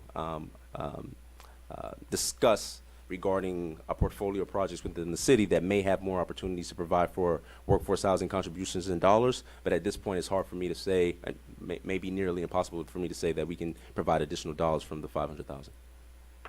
That's all my questions for now. Thank you, Mr. Mayor. I have a couple more. Thank you very much. Councilwoman Timothy. Councilman Galvin. I have a couple more. Other questions for me? Go ahead. Thank you, Mr. Mayor. I just have a couple more. I'm getting a little, just a little, some text. Can you tell us about the docking? If you guys because that was another concern when I did go out on the boat, right, with one of the residents. Yeah. So at this moment, Vice Mayor, we don't have docking at the site. Okay. The docking for the property is going to require an extensive process with Florida Department of Environmental Protection, with FDEP. We have initiated the analysis of that. That is still going to be some ways away with respect to having the docks. I don't think at this point that I can say with any certainty whether we're going to have docks on the site, because it's likely that it may not even be approved as part of that process. It's a very strenuous and detailed process with respect to whether we can even have docks. So as part of the site plan, what we're going to do is whatever we present to you is going to include whether I think when we get to the site plan stage, we'll be able to have a better perspective and tell you whether we're going to have any docks and whether we're anticipating docks for the site. Can you clarify? You guys said the entrance would be. Where would the entrance be? Because I'm getting texts from residents that it's North Bayshore Drive is there. So the main entrance, Vice Mayor, as we currently have it contemplated, is off of Northeast 123rd Street. That has always been our main entrance. We have an entrance-only site off of Bayshore Drive that we've had as part of our project. But the main entrance to the site is Northeast 123rd Street. So what's that entrance on North Bayshore Drive? What is that? It's entrance only. Is it what? Entrance only. So it's not, you can't exit off of there. Is it possible that you could either make it an emergency, like if there's like it's you We're not approving the site. Well, yeah, I know, but listen, I know. Even if they said yes, they still can present another site for you to approve. Listen, Mr. Mayor, I know. I'm trying my best here because I I was at the meeting. I hear some of the concerns. I'm just putting it out there because I'm trying to get there. We there.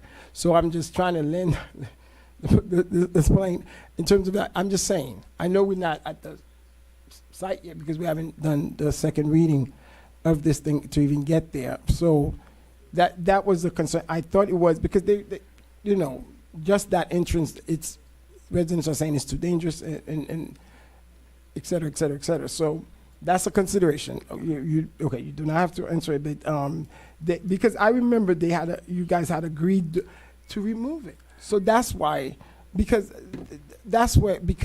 when we had the luncheon with the residents and stuff, see, that's why it's a little confused to me, because I didn't pay any attention because I thought it was already done.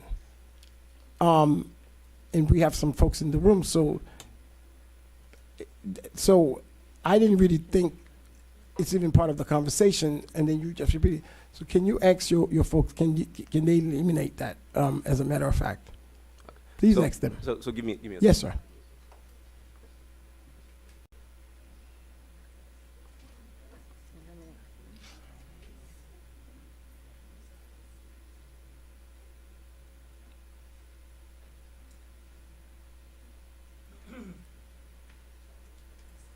So, Vice Mayor, what we want to do is we want to make sure that we have an opportunity to fully evaluate it prior to second reading and come back. And at the second reading, we can let you know with the data that we have whether we can eliminate it. I can tell. Okay. Okay.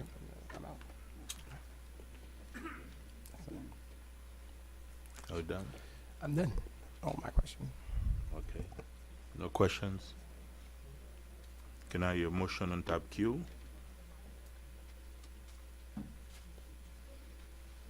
So move. Second.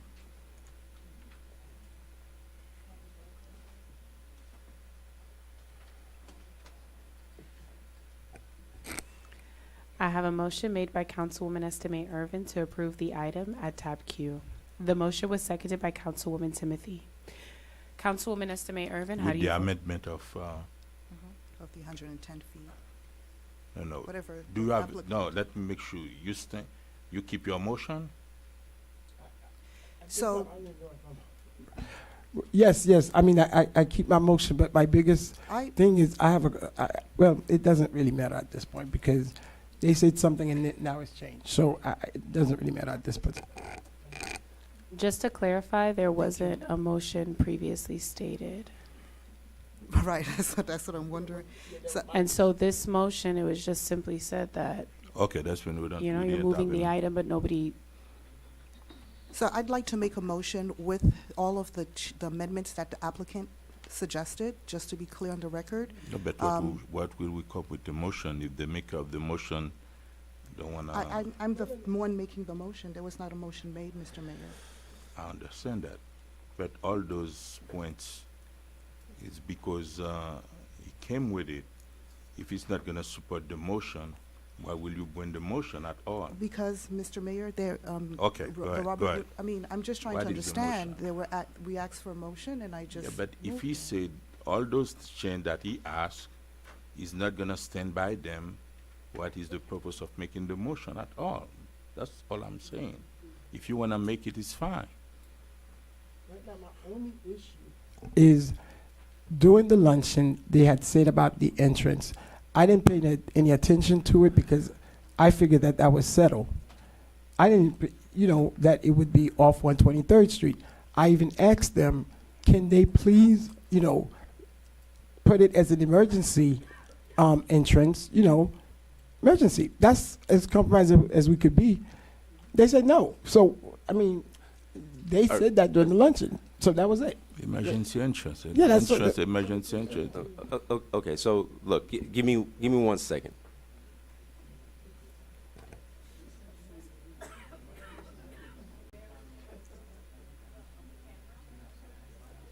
Wasn't the entrance based on the bridge being closed? Hmm? I think the analysis, they were saying that if the bridge was closed, then they would have moved it, but because of FDOT, you couldn't close the bridge. I think that's when, I remember when the first, On the record, oh, say it on the record. when the first item were proffered to change the entrance, it was I I guess we were discussing whether the bridge would be closed, like access to one of the bridge, but I think we said FDOT said you couldn't because it's emergency waterway, you can't close a bridge. So one of the complications that has existed with respect to the bridge, and one of the reasons why, and look, I wasn't at that meeting, but it is what it is. I think the issue has been that there's a variety of different jurisdictions with respect to what you can and cannot do on the bridge, which is why I wanted to bring it back prior to the second reading. What I can say is that we will look at every opportunity to make it an emergency-only entrance onto the site. But we will, today, what we will do right now is make it an emergency entrance onto the site. We will just make it an emergency entrance. No, I was going to say. I'm sorry. I was going to say, because I do believe yea is yea, nay is nay. If you said, because we have a second reading into this, you will do whatever that you do, and then my vote will be based on, I don't mind voting for it because I already got all my stuff. Is just that because we had said it during the lunchtime, and they text me on it. I'm pushing back on the person. I said, no, I thought that's done with. If you said you'll do all you think for second reading, I'm okay with that, but that's all I was just saying. So between now and second reading, would you guys be able, you'll review whatever that you do? Absolutely. To make sure, because if it's not, that would be, so everybody would be clear. There's no if, no but. 110%. Thank you. All right, thank you. Okay, can you bring your motion, Vice Mayor? Yes, Mr. Mayor. So, Go ahead. just to clear the record, I'm going to withdraw my motion, and there was a second by Cassandra. So I don't know what she's going to do. we I'm can going to keep it. withdraw my motion so that there can be a clear record, okay? What we try to do is just to approve the case. I want to making sure he agree with everything and he's going to vote for it. That's all I was trying to do. That's whether it's you or him, I have no, But it doesn't matter you're to me. confusing the conversation, No, it's Mayor. because you was going to make the motion and he wasn't going to vote for it anyway. Well, That's a compromise. That's what I was trying to do. Mr. Mayor, what happened is you asked for a motion, nobody said anything. I moved it. And now I'm going to withdraw my motion so that you can ask the question again and anybody can have an opportunity to say their motion. Okay. Can I hear a motion on the item? I make a motion to move item. What's the amendment? Of course, with the amendment, contingent to, you Absolutely. putting that entrance that we talked about off With Bayshore all Drive. the amendments, I agree. I said it, all of Okay. them publicly. Now, can I hear a second? Second. Second. Was that you, Council? Mm-hmm. Okay. I have a motion made by Vice Mayor Desilme to approve the item at tab Q, incorporating the items proffered by the applicant. The motion was seconded by Councilwoman Timothy. Councilwoman Estime Irvin, how do you vote? Yes. Councilman Galvin, how do you vote? No. Councilwoman Timothy, how do you vote? Yes. Mayor Bieneme, how do you vote? Yes. Vice Mayor Desilme, how do you vote? Yes. Motion carries with a 4-1 vote. Was that both items or just one? Tab R, no. Jesus. No more questions, do we? Can I hear a motion on tab R? Before I hear a Yes. motion, Mr. Attorney, could you explain to me what type R, what am I voting on, please? So tab R is the text amendment. No, we've withdrawn the text amendment. Oh, I'm sorry. It's just the zoning map amendment. Before I have that's a, right. Zoning map amendment. This removes the text amendment for the 169 feet also. Sorry. All right. So I move to approve. Second.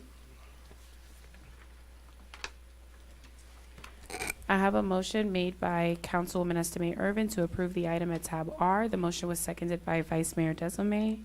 Councilman Galvin, how do you vote? No. Councilwoman Timothy, how do you vote? Yes. Councilwoman Estime Irvin, how do you vote? Yes. Councilman Desilme, how do you vote? Yes. Mayor Bieneme, how do you vote? Yes. Thank you, Motion- Mayor. Thank you, Vice Mayor. Motion carries And with a members of the 4-1 council. vote. Thank you very much.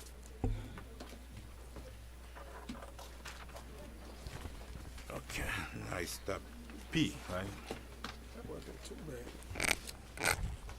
Tab P, A proposed quasi-judicial resolution of the mayor and city council of the city of North Miami, Florida, approving the site plan for a 382-unit mixed-use development comprised of an 8-story apartment building, 9,335 square feet of ground-level retail, and a parking garage with 668 parking spaces on the approximately 3.12-acre real property located at 1650 Northeast 124th Street.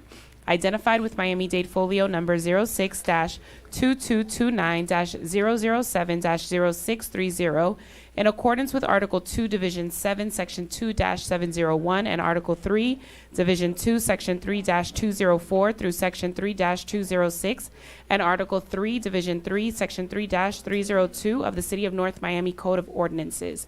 Chapter 29, entitled Land Development Regulations, providing for an effective date and all other purposes, tab P. Thank you very much. Good evening, Mayor and Council. Derek Cook, Director of Community Planning and Development. As stated by Madam Clerk, this is a site plan approval for Mount Abiscayne. The property is located on Northeast 16th Avenue, bordered on its west side. To the south is Northeast 123rd Terrace. To the north is Northeast 124th Street, and to the east is Northeast 17th Avenue. As stated by the clerk, the property is 1650 Northeast 124th Street. It is approximately 2.3 acres, and it is zoned PU, public use, designated community facility university on the FLUME, the future land use map. The property is in the North Miami Transit Station Overlay District, which allows for a maximum height of 200 feet and 150 units per acre. The applicant had a conditional use permit approved in April of this year on the 12th. The project, as was stated, is 382 units. It's providing 668 parking spaces and would have a commercial area on the ground floor of 9,335 square feet. It will have Lease certification or equivalent. A shelter bus stop would be located on Northeast 16th Avenue. There would be 36 landscape parking spaces on the street within the right-of-way. They will have 100% of Florida native landscaping. There'll be biowells, rain garden, and green wall on the property. The site is designed to achieve at least 10% greater stormwater retention on the property. The property was, the site plan was approved by the Development Review Committee on actually June the 30th of this year. In doing that, we had several conditions. One of the conditions is they would increase the width of the sidewalk to 10 feet along Northeast 16th Avenue and 6 feet along Northeast 124th Street, 123rd Terrace, and Northeast 17th Avenue. And they provided the proffer that a LEED or equivalent certification prior to the certificate of occupancy. All utilities will be placed underground and obtain a certificate of use and business tax receipt.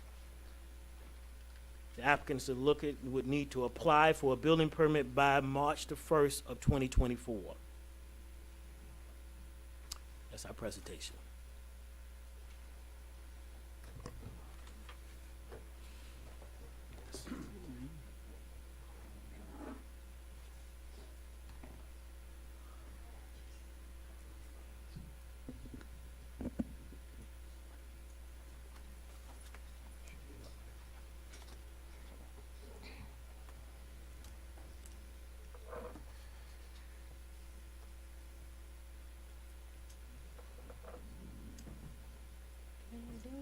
Oh, we, Got it? Mayor, didn't we hear this one? Yeah? Yeah? Can we? Good evening, Mayor, Vice Mayor, and council members. Thank you very much for taking the time to hear our site plan application for Manor Biscayne. But- Anthony, yes, sir? excuse me. We did the presentation already, right? We approved the site, right? You, Anthony Dier, just for the record, Anthony Dier with offices at 1450 Brickell Avenue. We already came before the council on the CUP, which was for the allocation of the units.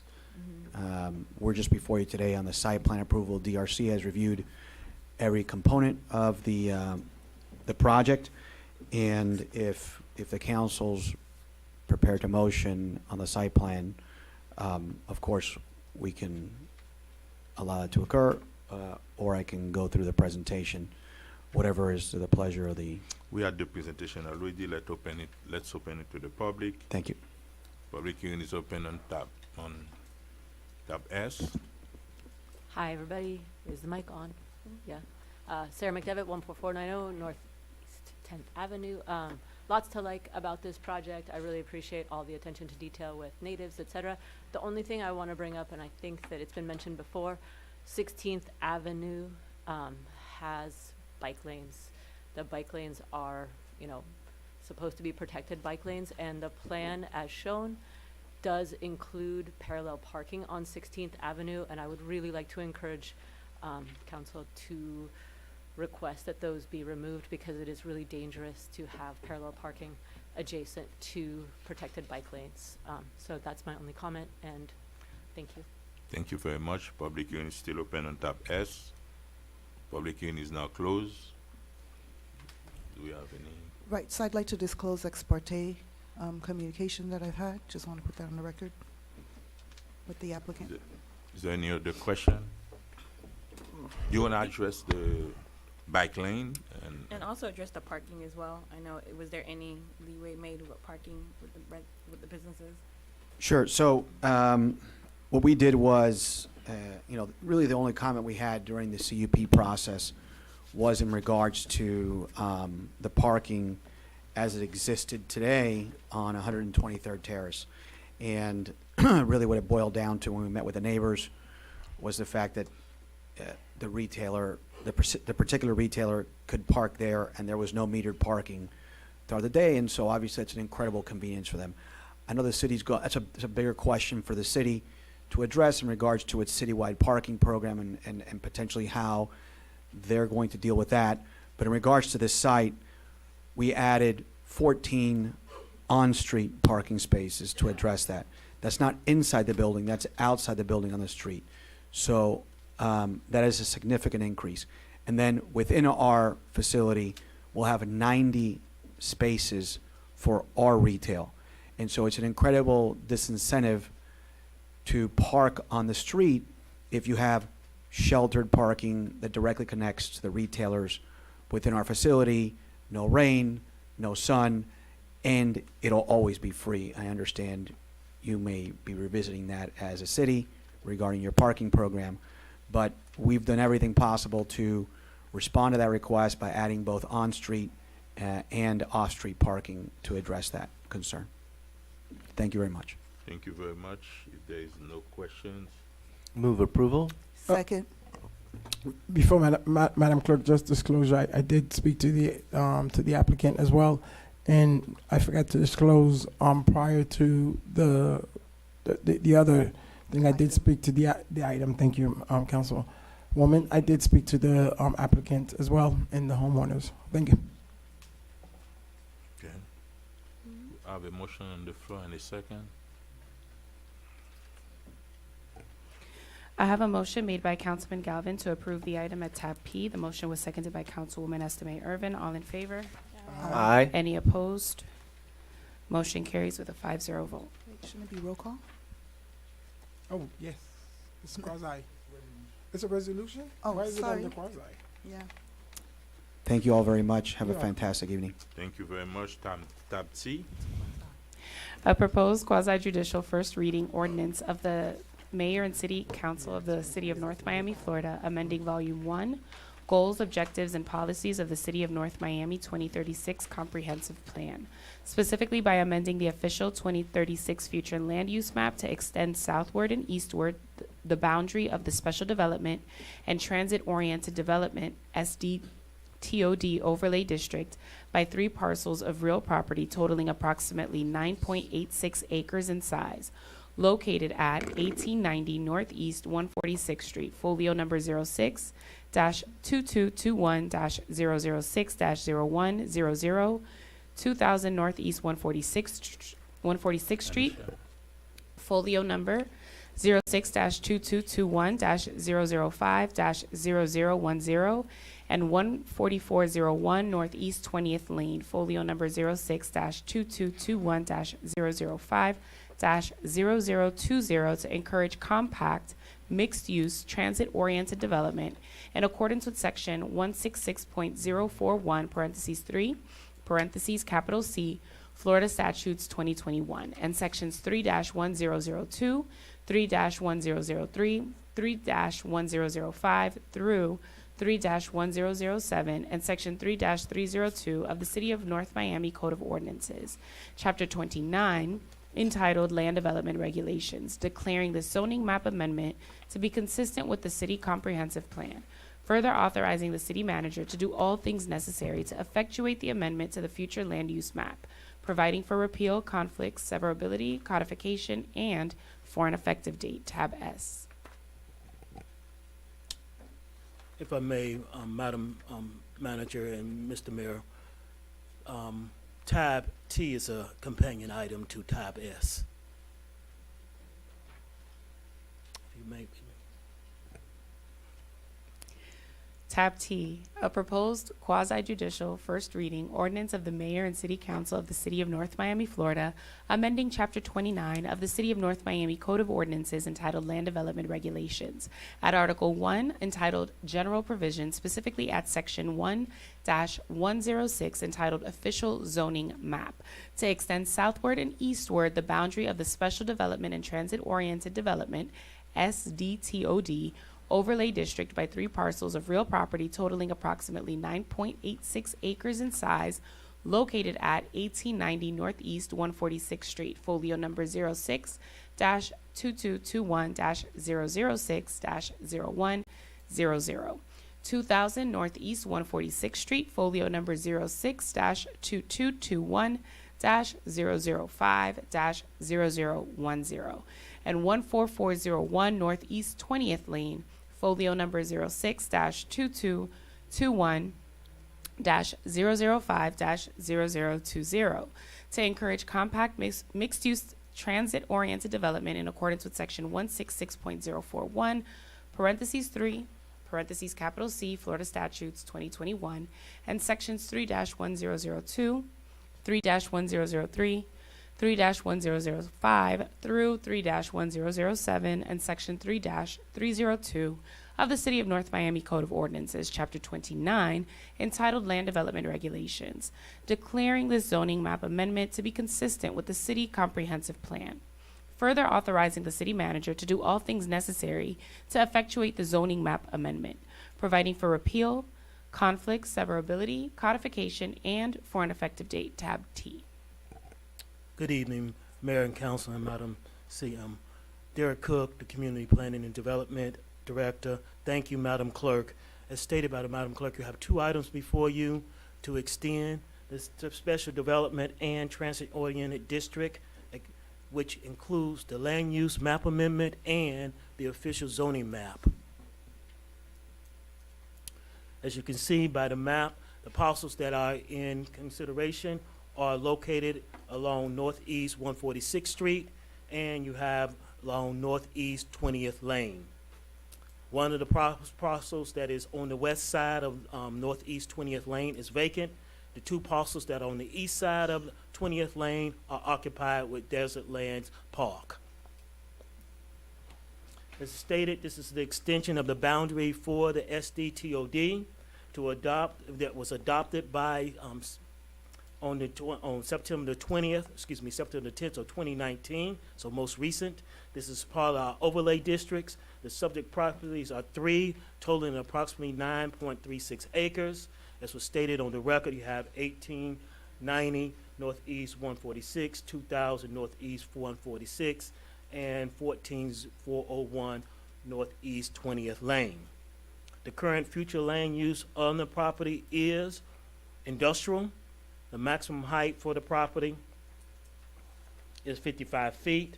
The use is pretty liberal. When you're talking about industrial, you can do plenty of things there, such as commercial, industrial use, manufacturing, and things to that effect.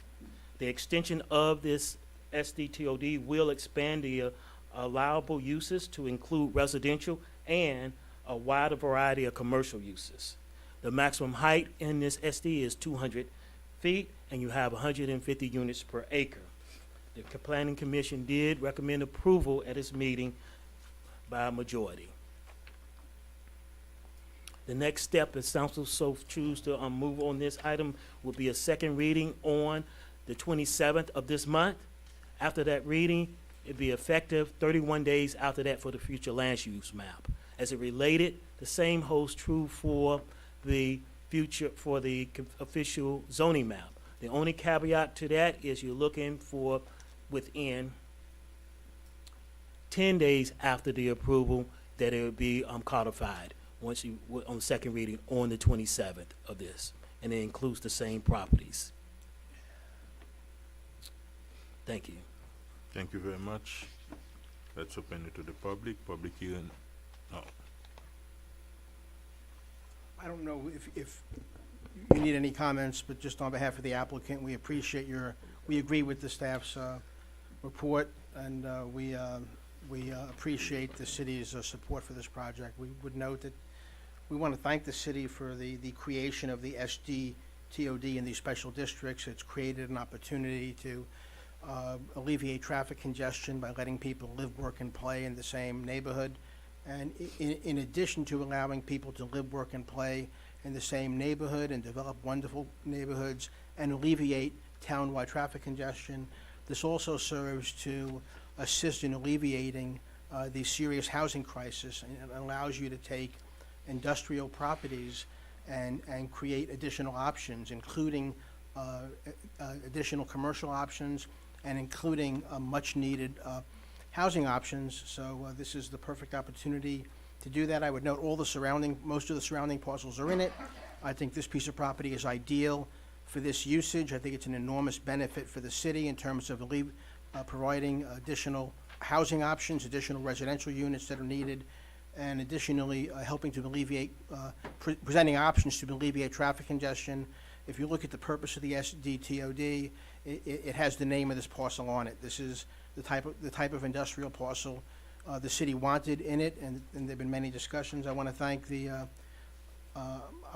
staff. I note there were a couple of vacant parcels at the end that we'll be coming back with to put in the SDTOD. There were 2 vacant parcels that could also help the city with housing and alleviating traffic congestion, and we'll be coming back with that. But for tonight, we want to thank the staff. We want to thank Derek and the manager and the mayor and commission, and we appreciate you passing this item as it's a win-win for the city. And thank you very much for your cooperation. We appreciate it. Thank you very much. Tab S and C wait. are open to the public.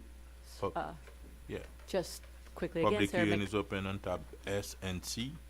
Sarah McDevitt, 14490 Northeast 10th Avenue. I just wanted to mention a couple of things. Obviously, excitement around the idea of having additional residential and business opportunities in that area. But directly to the north of that particular property is a large cement factory that could potentially limit access to a train station if we ever do get one in that area. And the in and outs in that area, 146th and 143rd, are really complicated by the proximity of the train to Biscayne. There just isn't a really, I mean, I travel those streets all the time, and getting in and out of that area is really challenged. So I hope that with these approvals, we commit some real energy to working on a transit plan for that area. Another thing, and I've mentioned this to Scott, and I know there was some interest, I do hope that the city considers access to some sort of public space, particularly park area in that zone, because right now, with a lot of developed multifamily housing, green space dedicated in that area would be really important. So yeah, just some sort of plan for that area that we can see and get behind would be really exciting. Thank you. Thank you very much. Public hearing still open. Public hearing is now closed. Can I get a motion on tab? So moved. Second. One by one. Tab S. I have a motion made by Vice Mayor Deslame to approve the item at tab S. The motion was seconded by Councilman Galvin. Councilwoman Timothy, how do you vote? Yes. Councilman Galvin, how do you vote? Yes. Mayor Bieneme, how do you vote? Yes. Vice Mayor Desilme, how do you vote? Yes. Councilwoman Estimate Irvin, how do you vote? Yes. The motion carries with a 5-0 vote. Tab T. Tab T. Can I have a motion on tab T? So moved. Second. I have a motion made by Councilman Galvin to approve the item at tab T. The motion was seconded by Councilwoman Timothy. Vice Mayor Desilme, how do you vote? Yes. Mayor Bieneme, how do you vote? Yes. Councilwoman Estimate Irvin, how do you vote? Yes. Councilman Galvin, how do you vote? Yes. Councilwoman Timothy, how do you vote? Yes. Motion carries with a 5-0 vote. Thank you very much, and God bless, and we appreciate the opportunity to serve this great city. Thank you for all that you do. Thank you very much. Tab U is a discussion item, removal of the Wildcat statue located at the Scott Galvin Community Center. So I brought this item on as a discussion. It's come to my attention that there's been discussions. I do believe, Councilman Galvin, you may be having these discussions based on the emails of donating or giving the Wildcat statue. The last time we had a discussion, it was asked to put on hold by this council, so I'm bringing the discussion forward so that the council can direct, Why don't you? administration. Is there a proposal on the table?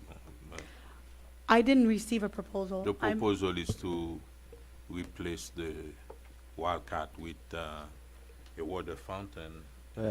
So, okay, here we go. Obviously I want to see the Wildcat go, because as long as it's there, everybody's just going to call it the Wildcat Center no matter what other signage is there.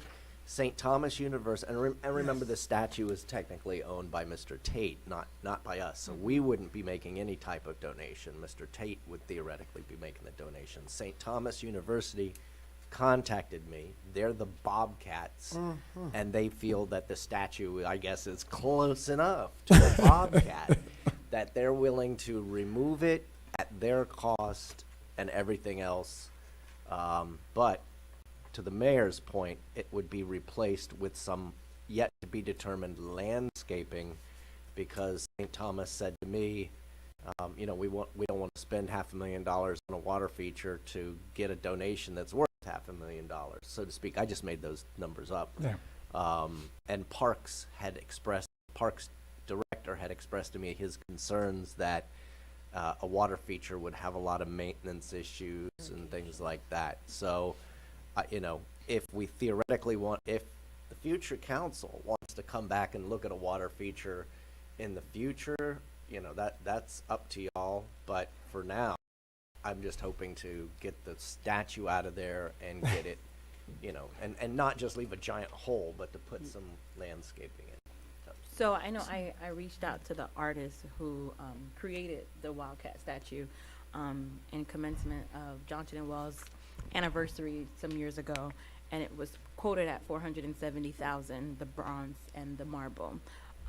But I know in my discussion with staff earlier in my briefing, I mentioned we were talking about what other options, because it's like we're giving away $500,000 and we know we have to pay for this building, and it was discussed that we probably need to negotiate that in the lease, because the building was appraised with that statue. So now if we remove it, we're technically adding an additional $500,000 that we would have to pay. So that needs to be negotiated with Mr. Tate. If we do give up the Wildcat statue, that we need to have a deduction of the actual appraised price in the selling price of the Wildcat. Because what we would do if we give it away and the building was appraised with the Wildcat statue is we're adding an additional $500,000 to that bill when it was time to purchase the Wildcat Center. So that's the only thing I think we should have a discussion with Mr. Tate, and ensuring that, hey, if we donate this, that appraised value will be removed from the selling price of Wildcat. If he decides to do so. Yeah, if he decides to do so, because he's the owner of the building. Yeah. You want to go? No, right. I understand that we need him to decide to do it, but remember that the intent is that we buy it from him, like mentioned. So we need to really consider that. The intent is to get rid of the statue. Yeah. Not to keep the statue there under our ownership. Yeah. My desire is to have the statue go away, because otherwise, as long as the Wildcat statue is there, and it's prominent, obviously, that building will always be called the Wildcat Center. No matter what other signage we put on it, it'll always just be the Wildcat Center. So, So Scott Galvin said is the school going to give us a donation, knowing that, you know? so St. Thomas University, and again, that's why she's putting on here a discussion item.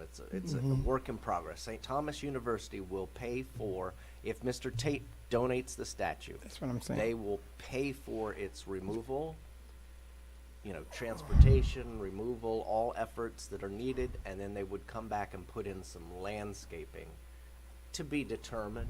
A water feature was discussed, but sort of moving past that now for a couple of different reasons. Like I say, if a future council wants to put in a water feature, you know, I'm not worried about, but I do have a druther in seeing the statue Be gone. be gone. No, and I understand, and I'm in support of removing it. I would just like to add an additional feature for staff to consider, is that they negotiate with Mr. Tate that appraised price is removed from the actual appraised value of the building, because it's included in it. So essentially, we're not paying 500,000 times 2. So that's the conversation I would direct staff to have with Mr. Tate. Another consideration, I mean, does it have to be St. Thomas? Could we give it to MoCA Oh, Museum? Yeah, or- we don't own it to give it to It's anybody. to anybody.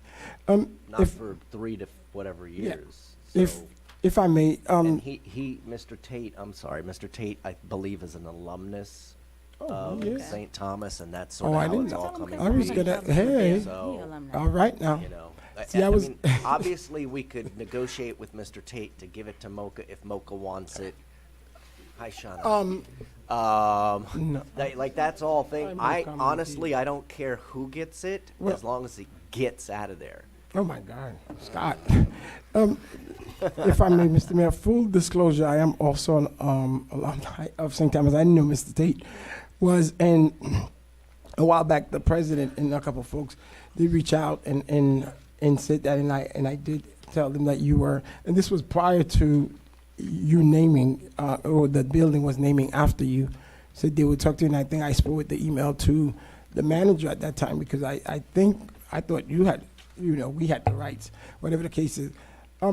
To Councilwoman Timothy's point, I don't know if he's donating it, you know, into, let's just say it's worth the $500,000 that it's donating.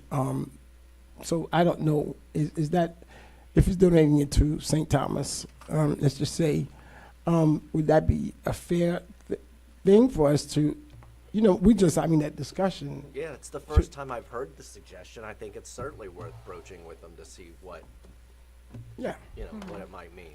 You know. Because they're not buying it, I don't think he's making a profit from it, because. It doesn't matter, Yeah, but he's not, when we make the agreement to acquire the Wildcat 2 years from now, is based on the previous appraisal. That's what she's trying to, the point. That's mean, if we're gonna do anything with the statues, it's not just Mr. Tate doing it on his own. It's either he will move it from the purchase price, or we have an agreement between the city and Mr. Tate to do whatever we want, whatever is gonna happen with that. So what's the agreement, Mr. Attorney? Because I didn't know the There's no statute. agreement on the table. We're gonna give direction for them to go. Oh, it's for him to do it. Okay, so in the direction is for them to just have the conversation with him. If you want to give it to anyone, What will be the agreement? that would Yeah. be, please consider giving us something. Yeah. Okay. Mm-hmm. Okay. Let me take out $1 million from the top. Bag lady. Well, Shauna, you're saved. I don't think the statue's coming. We're gonna put it in the Put pond. The Thank MoCA you very much. Wildcat And, Center. I like it. Citizen Forum, All right, no citizen forum. there's no citizen, nobody. I wanna have some come on. previously submitted comments, so just 2. No, the submitted comments was during COVID. Now there's COVID, there's no submitted comments. The person have to be there. Is that correct? Well, you're just making that up now. I'm glad to hear that, but can you just take a vote on that, please? Yeah, no, I would agree It because was the- because of It was COVID. because of COVID, but you all have been allowing it. Last meeting I spoke out because it was during the No, it was quasi-judicial, because but COVID. honestly, Yeah. Yeah, I felt, and I understood it during COVID, I feel too many people now are using it as a Yeah, it was before, platform it was for COVID. It was empty. Well, yeah, and to throw accusations at people who we don't And know then if, show up, if yeah. that's a real person or anything. I mean, I could make up The any motion type of is email. to no longer accept public comments second that. previously submitted. I'd like to make a friendly amendment. Yes. Oh, it's to that we, in all fairness, let the comments be read tonight, and then Okay. moving from this meeting, that Okay, we no that's fine. longer, That's we fine. no longer do it. Okay, after Fair. the motion is after tonight. Yes. Can I a second? Second Do we that. need a motion? After tonight. Oh, Yeah, after okay. tonight. We need a motion? Yes. I have a motion made by Mayor Bieneme to suspend the acceptance of public comments submitted by email or voicemail. The motion was seconded by Councilman Galvin. All in favor? Aye. Any opposed? Motion carries with a 5-0 vote. Marcela Gutierrez, PhD, 2150 San Souci Boulevard, apartment 1203, North Miami, Florida, 33181. Dear council members, my name is Marcela Gutierrez and I serve as the chair of the Libraries Advisory Board. I am reaching out to urge the council to allocate enough funds to the library to allow it to go from the current 44 hours a week to the pre-COVID-19 57 hours a week. The cut in hours has eliminated evening hours, which are the most valuable to working adults and families. To operate at 57 hours a week, the library would need additional 2 FTEs and 1 part-time staff person. Our library's director and staff are doing a tremendous job at bringing new programs and activities, but they are stretched thin. The Friends of the Library make generous contributions to support programming, but cannot make up for the staff shortages. A community like North Miami needs and deserves a library that can deliver educational opportunities to all its residents. Please provide the funding that is commensurate with our needs.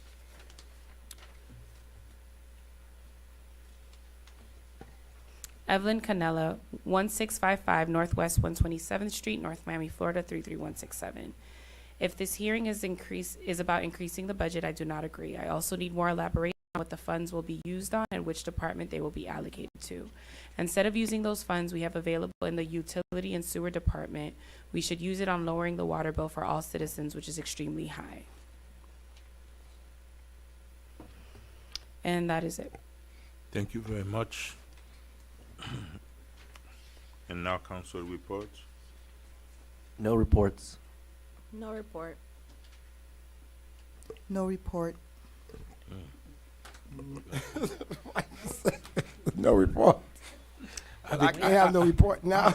I have a quick question, and we just passed 2 resolutions today in the negotiation with the pension, right? What about the PBA? We're currently at impasse, and there's an arbitration hearing set for October 3rd and October 4th. Okay, how to bring the item before us for reconsideration? There is no item for reconciliation because there was no agreement made. Hmm? There is no item for consideration because there's been no agreement. So what you had here today was that there was negotiations, there was an agreement, and the union voted. So then we brought back, after the union membership voted, we brought that back to vote on it. That means if there is a reconsideration, it got to be at mediation? At the hearing? I mean, I wasn't there, but my understanding is if you are at impasse, that means neither side is wishing to agree No, I with the other understand side. that. So what you could do is if Mayor, if you have an idea on something that you would like to present that might change that, then I think you could call another executive session, have a discussion amongst you all, and come up with a different proposal. Okay. Thank you very much. Madam Clerk, your report. Yes. So today, today is National Hug Your Boss Day. Do with that what you will. I work for myself. I'm just putting it out there, but for real, September 17th is Constitution Day, and the 17th to the 23rd is Constitution Week. And it's an opportunity for us to really reflect on our rights and responsibilities as citizens of this country, and also an opportunity for us to really reflect on what it means to be a U.S. citizen and what we have a duty to do for ourselves and each other. And so in honor of Citizenship Week, for those of you who know anyone who may be interested, we are doing a virtual and, well, maybe a hybrid citizenship or naturalization event where we'll be helping eligible lawful permanent residents apply for naturalization completely free of charge. And so if you'd like more information, feel free to reach out to me and I would be happy to share. So that will be taking place September 15th through the 17th. And that is all. Mr. Mayor, I'd like to make a quick motion that the city manager stick around after the meeting to give free hugs. Nice. Oh, and also make My sure that pleasure. you're registered to vote. City Attorney's report. Just would like to thank you, the council, for attending the executive sessions today. I think we got a good result for the city. Thank you.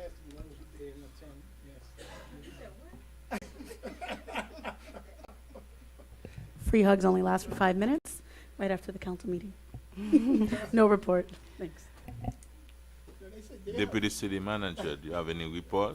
No, sir. Your mic is turned off. Your mic is off. Motion to adjourn. Second. Chief, you wanna say something? I have a motion to adjourn made by Councilwoman Timothy, seconded by Councilman Galvin. All in favor? Aye. Any opposed? It is 9:19. Have a good evening. Good evening, everyone.